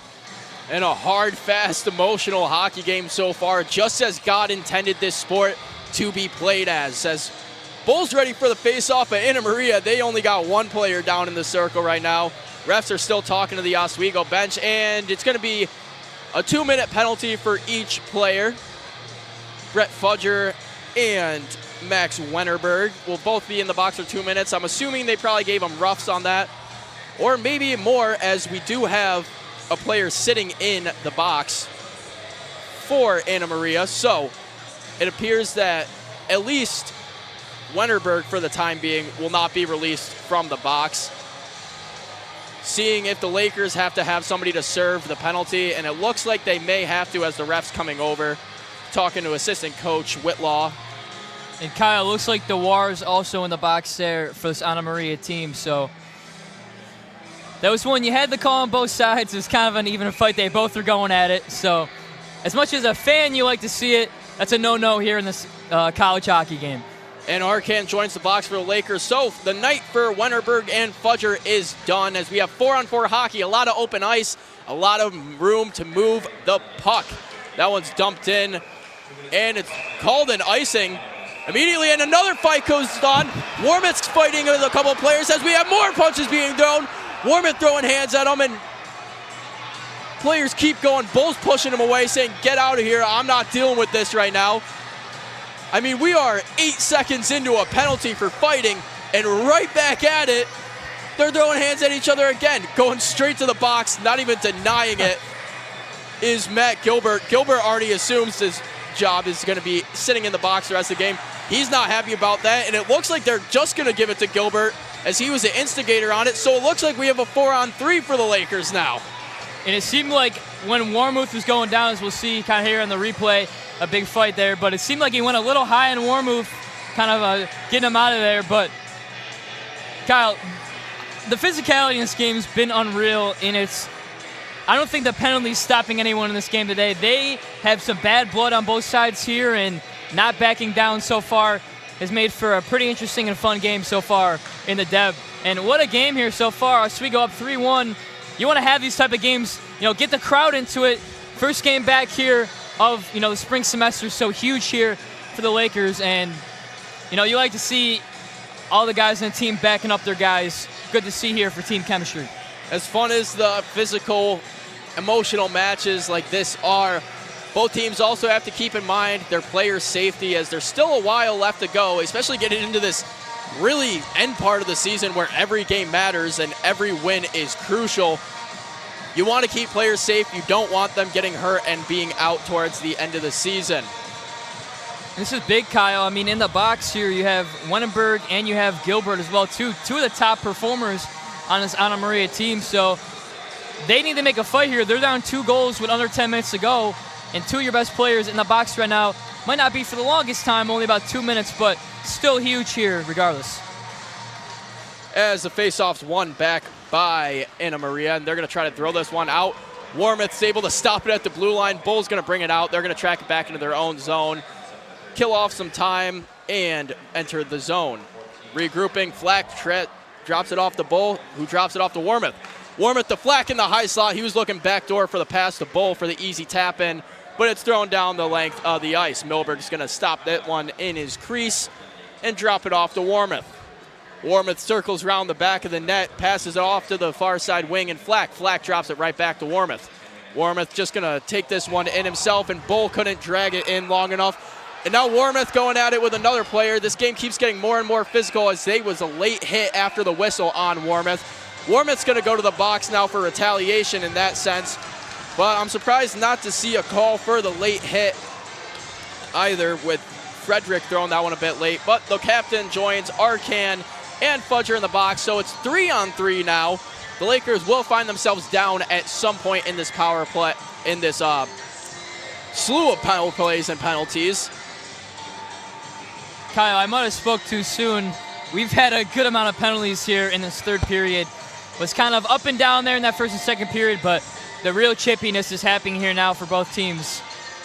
And it's these guys do not like each other, and they feel like every play on both sides, somebody's doing something chippy, and that could be the case here in the dead of the night. You expect this kind of game out of programs that have faced each other for a very long time and have a long history against each other, such as a Plattsburgh and Oswego. But Anna Maria coming in from Massachusetts, is they have a stretch of games here in upstate New York, playing down in Cortland tomorrow, and they also take a trip out to Canton in the coming weeks. But they're coming into New York, they're fired up, and they're playing their kind of hockey, which is a very physical game. As we mentioned, 255 penalty minutes on the year coming into this game, opposed to the Lakers' 180. And the Lakers aren't exactly the least penalty-prone team either. So coming in, a very hard and physical team, and, well, it's shown. Yeah, and I mean, this team, Anna Maria, they're a really good hockey team. They got a big win against Stonehill earlier in the season, and they're a high-scoring hockey team too as well. A couple times tonight I've been saying they average over 3 goals a game, so they're a really high-scoring team up there kind of along with Oswego, but they just haven't been able to find their groove here tonight, haven't found that right combination, and haven't been able to keep Oswego out of their offensive zone. Did a much better job there in the second period, but the third period kind of went back to what it was in the first period. Oswego kind of taking over in that offensive zone, and penalty minutes, both teams certainly have a lot of those, so we'll see here going down the stretch what it looks like in terms of who stays in or out of the box. As the faceoff goes into the corner and Francis chips it up to Bull. Bull taking it with some speed, and he gets tripped up, so now we get even more penalties as Bull takes it down the near side wing. He gets tripped up again. That's 2 trips on one play, and down in the corner now, Flack with the puck. He's going to bring it up to Sleeth. Sleeth has it at the point. He drops it down to Bull in the corner.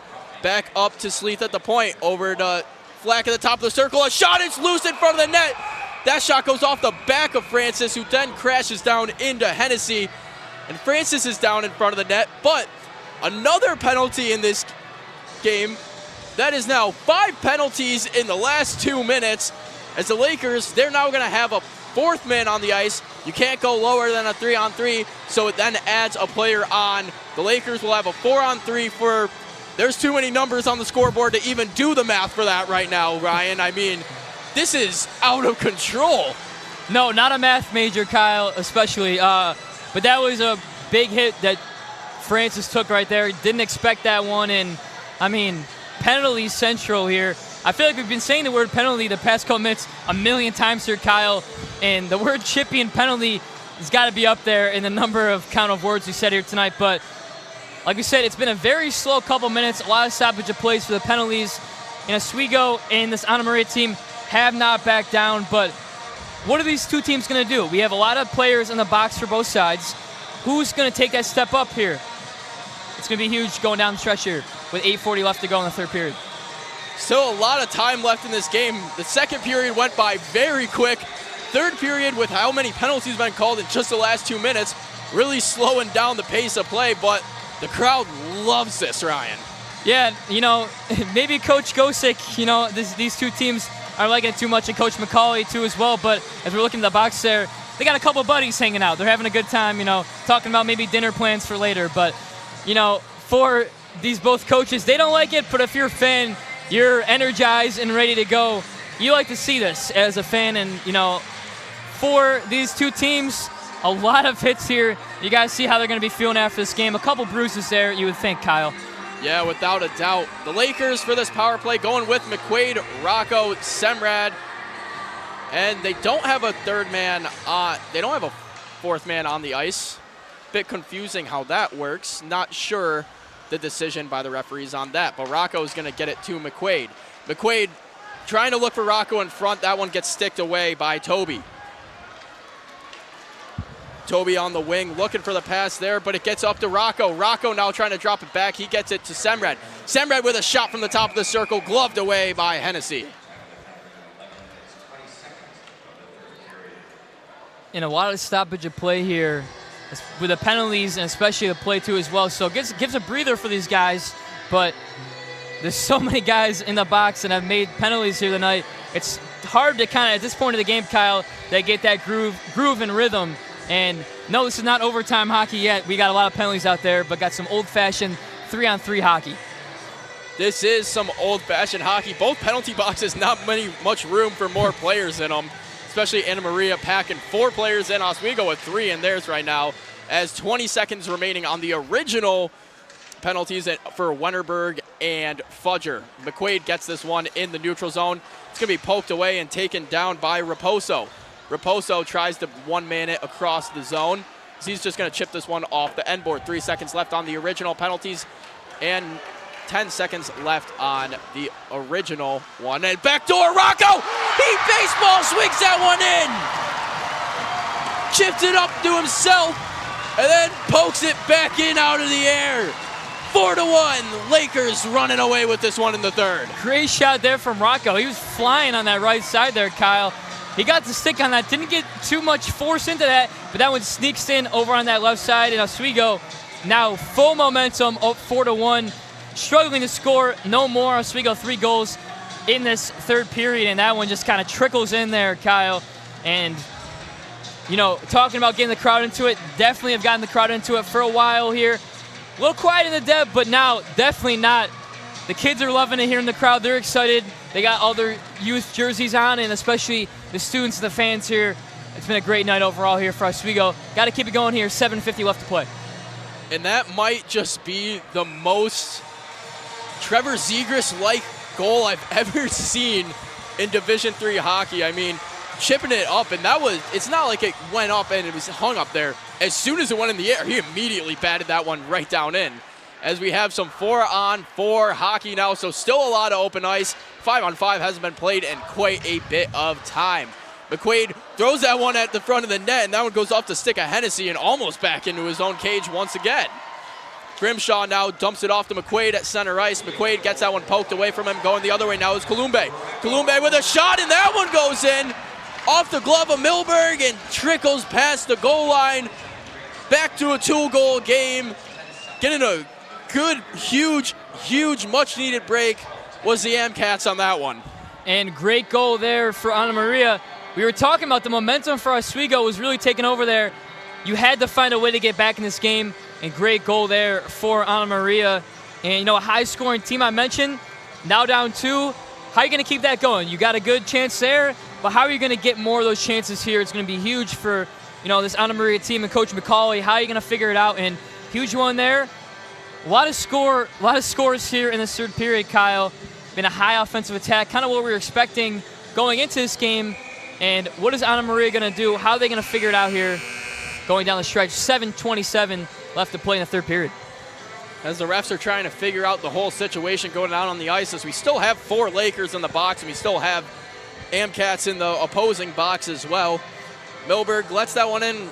Not exactly the hardest shot you've ever seen in your life. That one was kind of a gimme goal for Columbe, but nonetheless, he's able to get one in and break that lead down to 2. Still 7:27 left to go in this third period. Plenty of game left to go. As another penalty's up on the board now, Grimshaw has a penalty for 2 minutes. And for Columbe, I mean, you guys, one of the top guys on this team, 7 goals in the year. That was his 8th goal of the year, but you know, a guy they really wanted to get going for this Anna Maria team to get in their momentum, go to their best guys, and that's a big key there. You know, get your guy going and try to figure it out here. Plenty of time here to tie this game or take the win. And Baker rips one from the point and breaks it down to a 1-goal game now. This game is inching closer and closer with the power play goal for the Amcats, and Baker, what a laser from the point, top right, over the glove of Milberg, and now that's 2 back-to-back goals, and that one didn't take much time either. And talk about capitalizing when you have the shot. Oswego has really kept the puck in their offensive zone for a lot of the game, and Anna Maria not so much, but when you've had the opportunity, 2 for 2 in that last stretch there, that's huge. We have a 1-goal game here, Kyle. This game is bananas. I mean, just minutes ago it was 4-1. Now it's 4-3. You can't write a better script than this. I mean, you can ask the NFL scriptwriters. You can ask any sports scriptwriters. I did not see this one coming. Kyle, and they're keeping us on our toes here tonight. And what a huge game here on both sides. What is Anna Maria going to do to keep it going, and how is Oswego going to get back in their offensive zone and capitalize on the defensive side? Shane Bull coming down the near side wing now. He's taking a puck battle into the boards with Raposo. That one bounces out to the center, and it gets up to McKinnon. McKinnon coming down the near side wing. McKinnon starts and stops, gets it in front for Baker. Baker with another opportunity. That one's blocked away by Milberg. Flack with this one now. He pickpockets him, and he's coming down the far side wing with some speed. He's got Bull with him. That one's a shot off, but it goes into the pads of Raposo and into the corner. Bull with it in the corner now. Throws it across the ice to Addison at the point. Addison down to Flack in the corner. Back up to Addison at the point. Addison with a shot. That one goes wide. Bull trying to get the deflection in front. Along the half boards, bouncing that one out was Anna Maria, but Addison picks it back up and wraps this one around the boards. Coming down the corner, Sleeth picks this one up in the near side corner before it's battled away and bought out by Baker. Baker gets it up to Gilbert, who spent a bit of time in the box, and Gilbert gets a weak shot on net, blocked down by Milberg. But we're going to send it over to the rinkside reporter, Mike Neckers, who has a little bit of an inside look at all that chaos that just went on. Thanks, gentlemen. All I have to say is, wow, what a third period this has been. We've seen penalties left, penalties right, penalties galore, and we've also seen goals galore.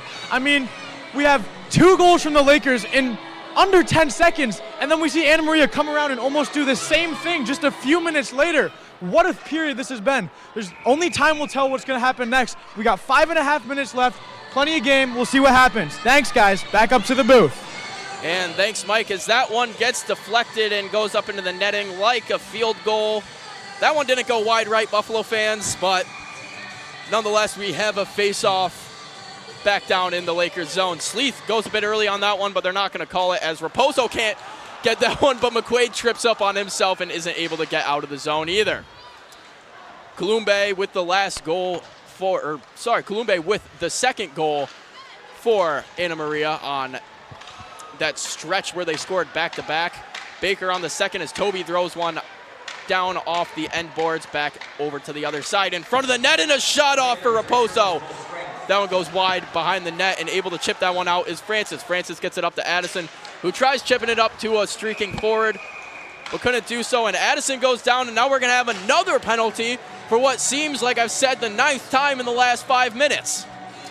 I think we like the word penalty, Kyle. We've been using a good amount here, but wow, what a game. So much time on the clock left, 5:18 on the clock here, and it's just going to be Oswego's going to have to bear down a little bit on the defensive side, and Anna Maria, they've had a few stretches here. They've kept the puck in their offensive zone. How do you keep doing that? How do you keep the puck in that zone and make plays? Lots of time left. 2 teams going into this one that are pretty high scoring. So where are you going to go to if you're Anna Maria and your coach McCauley? What's your game plan here? Keep it in your offensive zone. Oswego for a stretch there on that couple goal stretch had the puck in their zone a lot, but Anna Maria have to keep the puck in their zone to have a shot here, and we'll see here on the faceoffs. As Oswego has done really good in the faceoffs here tonight, we're going to have to see if Anna Maria can get a little bit more on that side.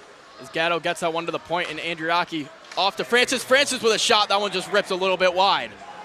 In the corner, picked up by Anna Maria as they're going to try to cross-ice pass this one down to Frederick, but they say it tipped off his skate. No icing call. Andriaki chips this one off to Francis, who's going to skate it up a little bit before dumping it off to Bull. Bull gets the red line, dumps this one in, and with his own speed goes in and gets his own entry. Flack with it in the near side corner now, wraps it up the boards to Andriaki. Andriaki brings it back down to Flack in the corner, who's going to chip it up to Francis at the point. Francis looking backdoor for Gatto, but Gatto gets his pass interrupted by Baker. Back behind the net, Bold putting in some work, whiffed on a pass, but still able to get it to Flack, who toes it up to the top of the circle looking for Gatto backdoor. Gatto to Andriaki, to Flack at the high circle. Flack's just going to wrap this one off the boards, let Bold get it behind the net. Lakers on the power play for the next minute as Gatto has it. He gets it to the point in Andriaki. Andriaki with a shot. That one goes high left. Gatto picks that one up high in the zone, gets it back over to Andriaki. but it's picked up by Krulicki after a missed pass. Krulicki with a shot trying to go 5-hole, and Hennessy's just able to get down on that one in time. As he's looking for the puck, it was lost in his pads, able to get down in time for that one, but a fantastic shot opportunity for Krulicki. And no goal there for Oswego, but they're still, peppering and getting a lot of shots there on Hennessy. You mentioned a really young guy, a freshman. After a while, it's going to wear down to you. He has 43 saves in this game, so going to wear down a little bit for Oswego. Keep getting that second possession and second opportunities and keep going at the goal in Hennessy. Grimshaw wins this one back to Krulicki. Krulicki walks the line, and he takes a shot from the high slot. Puck still loose. Down on the ice is Hennessy. More pushing and shoving going on in front of the net, but nothing's going to go out of that. Ended up just with arms on the shoulder of Simons, almost like they were good old buddies taking a picture with each other. And Kyle, we haven't seen much of these guys being buddies today, but, in this game, huge. Oswego has done great on that faceoff, as I mentioned multiple times here, and it's just the continue of keeping the puck in your zone. Don't even let Anna Maria have a shot here. And so far in these past couple minutes, they've been doing a great job, but you got to keep it going here. You might need a goal here to capitalize one.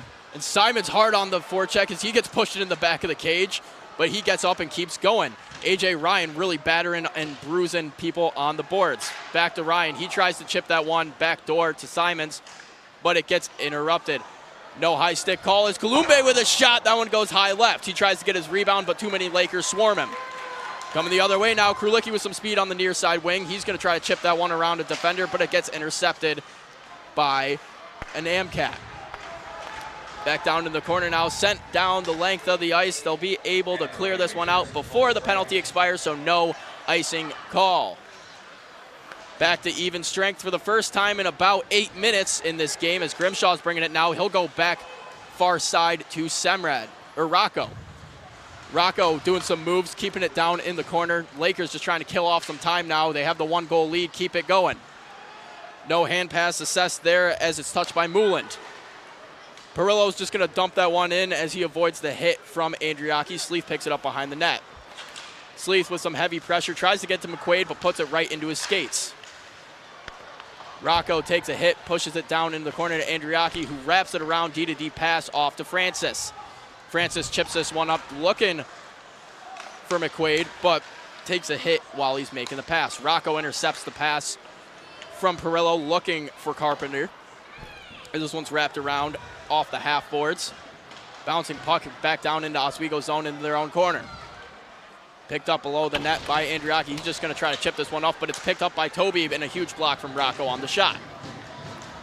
Carpenter whips around and tries to shoot one, but Francis blocks that one as it exits and goes into the neutral zone. Anna Maria trying to regroup things. Drop pass intercepted by Andriaki. He's coming down. He's in the high circle. He takes a shot, sails that one left. He'll chip that one down in and keeps it going. Not into the net and goes off the very tippy top of the glass. As Anna Maria now trying to get their breakup going, gets it over to Toby. Toby gets it to Della Perea. And the shot's just going to go right into Milberg and freezes that one up. Columbe right on the goalie, but no pushing and shoving goes on after that whistle. So routine face-off, 1:42 left to go in the game, a one-score game. I'm Kyle Spizak alongside Ryan Joyce, and you're watching Oswego State men's hockey here on WTOP 10. Shots 49-33 in this very heated and close affair. And Oswego's done a great job here, really locking in on that defense, on this offensive side as puck flies there in the stands. That one almost hits a fan. Looks like everyone's okay, but that's a scary sight there. But Oswego really locking down defensively on this offensive side there for Anna Maria. And puck doesn't hit anybody, thankfully, as that one abruptly came out of play. But the faceoff's won back by the Lakers. High off the glass. That one bounces off the head of Baker and is able to keep it in the zone. Some heavy pressure back behind the net. Puck being caught in the skates of an Oswego player as he gets taken down. Back up to Baker in the point. He's going to pass it over, and a slap shot from Raposo goes wide. Bull picks this one up, and he's able to chip it up the ice, but Flack couldn't get up in time for that. No goalie in net for the Amcats. Hennessy is on the bench as they elect to go with their sixth man, trying to get the tie-in goal here. Flack with it now. Can he make it number 2 on the day? And Flack shoots that one, and he'll seal the game off there. Fleck extends it to 13 goals on the season. 27 points as that one just about wraps things up here in the Deb. The safety goal, 5-3, the Lakers lead now on the 50th shot of the game for the Lakers. Gotta feel good there for Tyler Fleck. Even though there was the empty net there, I mean, a guy, he's been taking bumps and bruises all day. And a guy, 2 goals in this game. Big game overall for him and the leader of this team. Getting it done when it matters. Oswego up 2 here, minute 1 to go. And what a game here for Oswego. If they get the win here, huge momentum boost for them as well. And this is a game you can feel good about because it was a hard-fought battle, and both teams really playing a fantastic game. Playing fast, hard, and physical as this puck goes down into Oswego's zone. A shot goes wide. Stopped up at the point and thrown back down in by Taylor. Francis picks it up in the far side corners. He's just going to pin it against the boards. Lakers trying to drain out the remaining 45. Toby with a shot. Waffle boarding it into the heavens by Milberg. And that one, a great save there from Milberg. That one went way up there, Kyle, up and over that Canadian flag. But Milberg, great game overall. Had those 2 goals here in this third period, but a really solid game from overall. And, you know, you mentioned it at the beginning of the broadcast, Kyle. Cal Shell won the SUNY Player of the Week. And then you have Brandon Milberg. You got to feel pretty good if you're Oswego that these 2 guys have kind of hit their stride and they're in a really good groove right now. Great time to get in your stride as that shot's blocked away in front by Grimshaw. Francis with the puck down in the corner, high off the glass. He'll be able to get that one past Toby. As racing back for it now is Taylor and Arkan. Taylor gets it up to Toby. Toby coming across the neutral zone. He's going to fly it across the ice over to Freiberg. Freiberg not able to get a zone entry with it. And a high stick called. 12 seconds left on the clock. So the Lakers just about wrap things up here, assuming they don't give up 2 goals in 13 seconds. But at the same time, 12 seconds left to play. We have seen 2 goals scored in 12 seconds in this game. Never say never, Kyle. We've seen some crazy things happen here in the Deb, but if Oswego is to get out of the game with a 5-3 victory, be huge for them as they got a couple big games coming up forward. And the Lakers going to try to just stall and drain as much time as they possibly can on this one. Grimshaw taking the draw for the Lakers. On the other side, Matt Gilbert. Gilbert wins this one back, and they're going to try to air it up the ice immediately. Semrad, that one gets past him, but Arkan's able to lock that one down. 4 seconds left on the clock. They try to get a shot off. Milberg's able to get that one up, and with 0.2 seconds left on the clock, that one goes up into the netting. So, although we are awaiting one final face-off drop for the 0.2 seconds left in this game, the Lakers able to wrap things up here with a huge explosive third period, scoring 4 goals in the third, Ryan. Yeah, I mean, unbelievable game here for Oswego. Big victory for them as well. You can hear the crowd getting into it. Very exciting, but what you got to really look at, Kyle, for this Oswego team, you know, you get a lot of goals there in this third period, and then 2 there from Ana Maria. And if you're Oswego, you could really kind of let back and say, not a great defensive sequence, but they locked in, they kind of regrouped as a team. This is really a team effort. I mean, for this Oswego team, you got to look at it. Team effort overall, and they played really great hockey overall. Up and down game, you could say, for most sides. I'm sure Ed Gosek will be the first person to tell you that, but a big win here for Oswego overall, and 76 shots overall in this game, 48 shots on goal.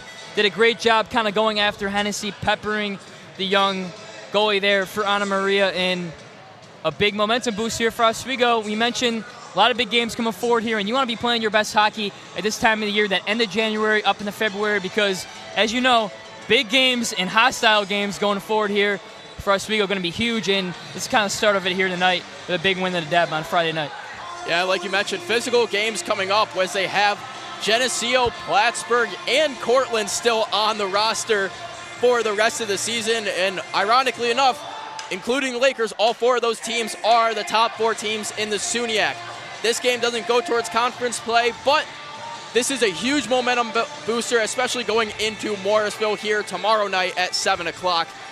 Puck drop and coverage will be here on WTOP 10.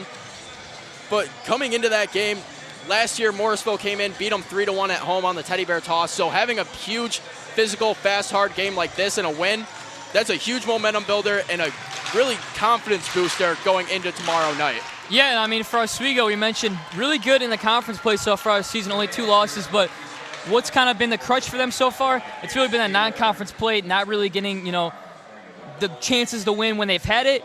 And for Oswego, big win here tonight in the Deb. Got scared there for a little bit, Kyle. I mean, up here we had a lot of penalties, a lot of physicality, but overall, great win for Oswego. Huge in a momentum booster. And I got to mention here, Kyle, as well. Plattsburgh takes care of business 6-2 tonight against Jenny. So a big move there for Oswego as Plattsburgh does take care of business. It's going to be huge going forward here. We got a really big month of hockey going forward here, Kyle. And it starts with this one at the start of spring semester for the Lakers. And a little bit of Groundhog's Day for anybody who's seen that time loop of a movie. 6-2 win tonight for the Cardinals over the Ice Knights.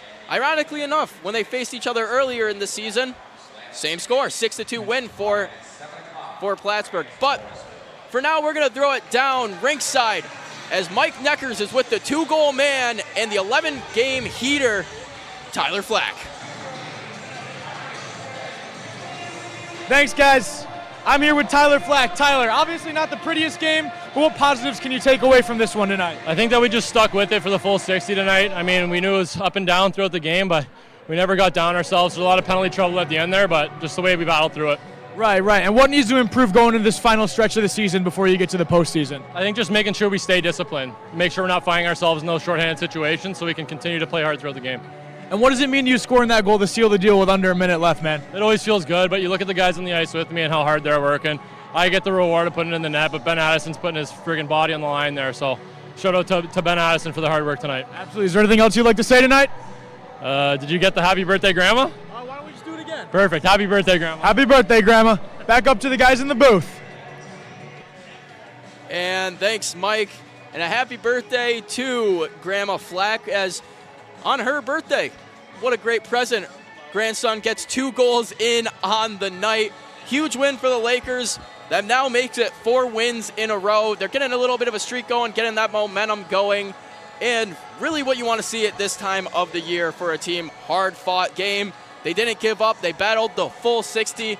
And like Flack said, a shout-out to his defenseman, Ben Addison, who put his body on the line for a lot of that game. Yeah, this is a game for the Lakers. You got to feel really good that every guy on the team had, your teammates back.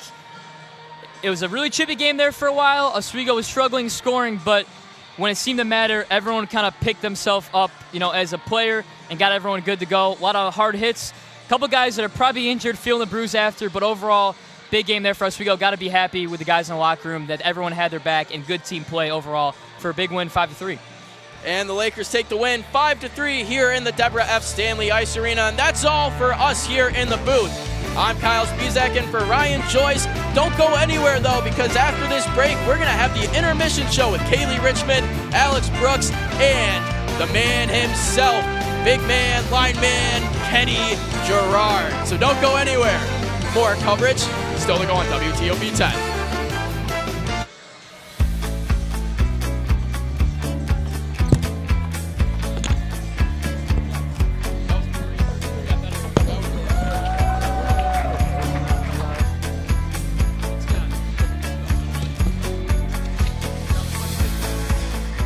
Jill told me it was Kitty from Glee. Yeah, what is it? Al Roker.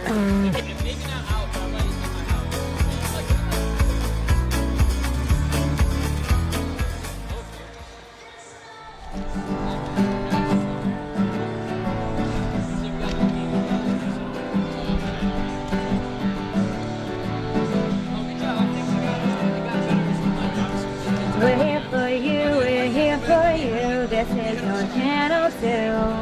With sports and news and what to do, we're here for you. It's your TV, you're watching WTOP. Your TV, thanks for watching WTOP.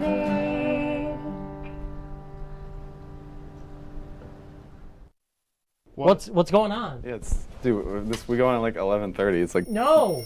What do you mean no? It's 10:30. 10:30? Yeah, it's 10:30. What do you mean it's 10:30? Hey, don't touch that. That's my ladder. Hey, man. Whoa. You know this book was already discounted 10%? Wow. Get a close up of that one. Matthew, Broadcast news. Look at that. Can we go back inside? I want to sleep in the studio again.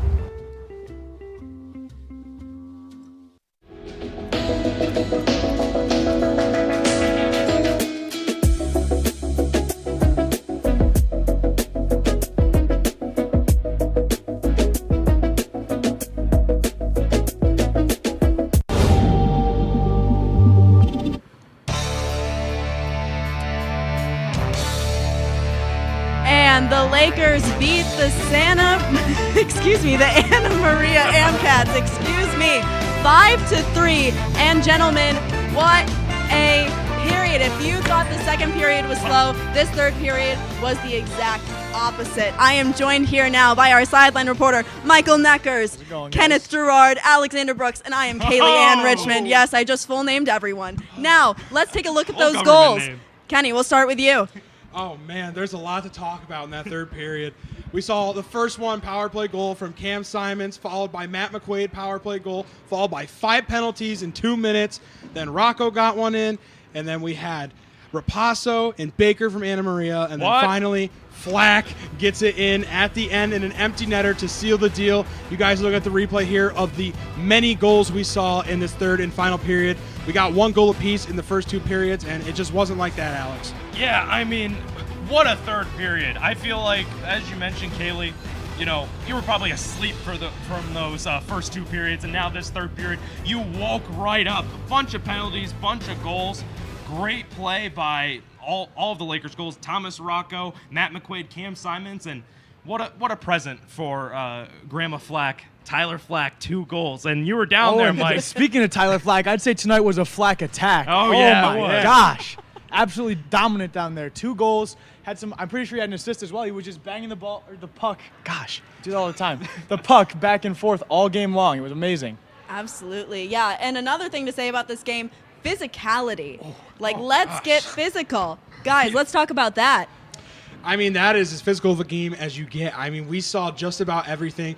What I said earlier on the forecheck, we saw a lot of big hits. We even seen a little bit of rumbling and bumbling and stumbling on the ice from both teams. Some big fights we even seen. Lots of action. If you were in the Deb tonight or watching us at home, you got one heck of a game to watch. Yeah, Absolutely. One heck of a game. Rumbling and tumbling, punches all around, a little, hey, how are you?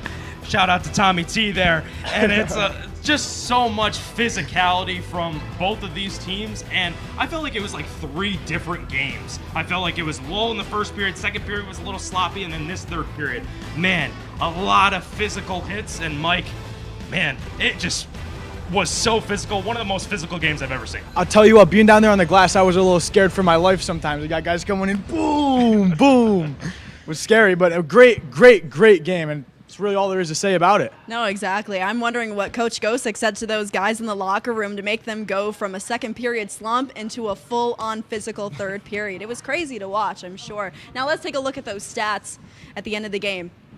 Now, gentlemen, what do you want to talk about?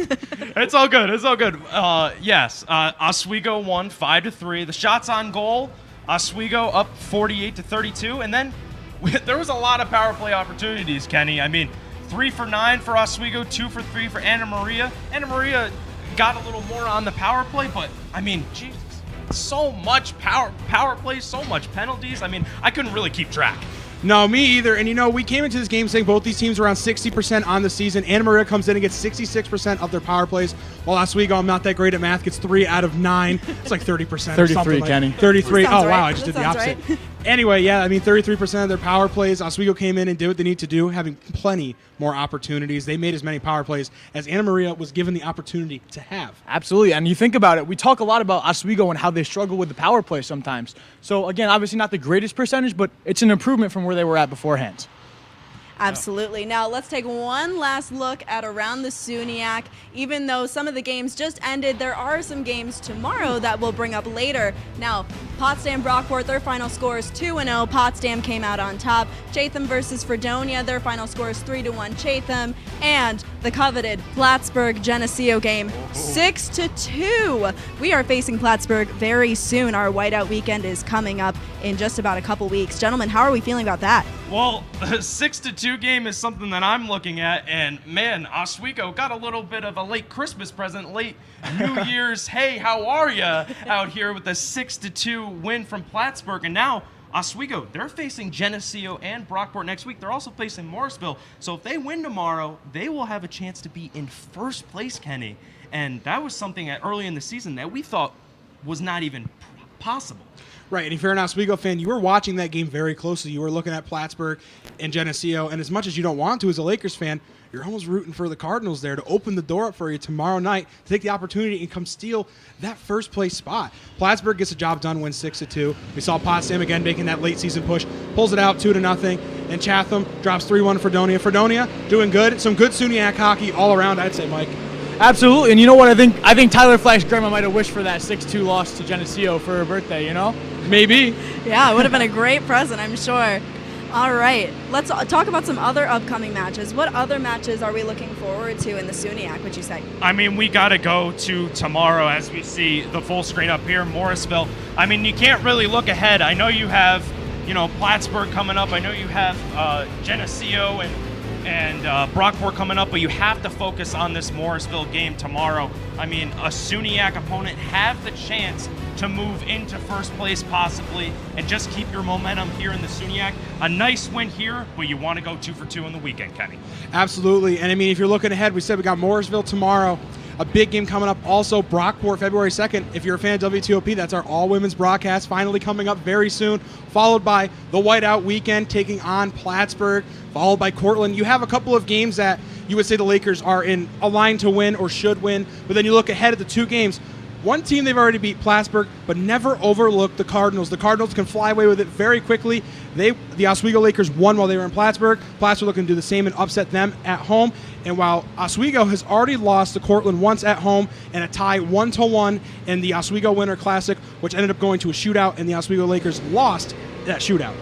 Absolutely, and I think we look at these 4 games, these are all conference matchups, and I think I hate saying this, but I think the Lakers really, if they want to have a chance at that 1 seed, they do need to win out, or at least win these 4 matchups.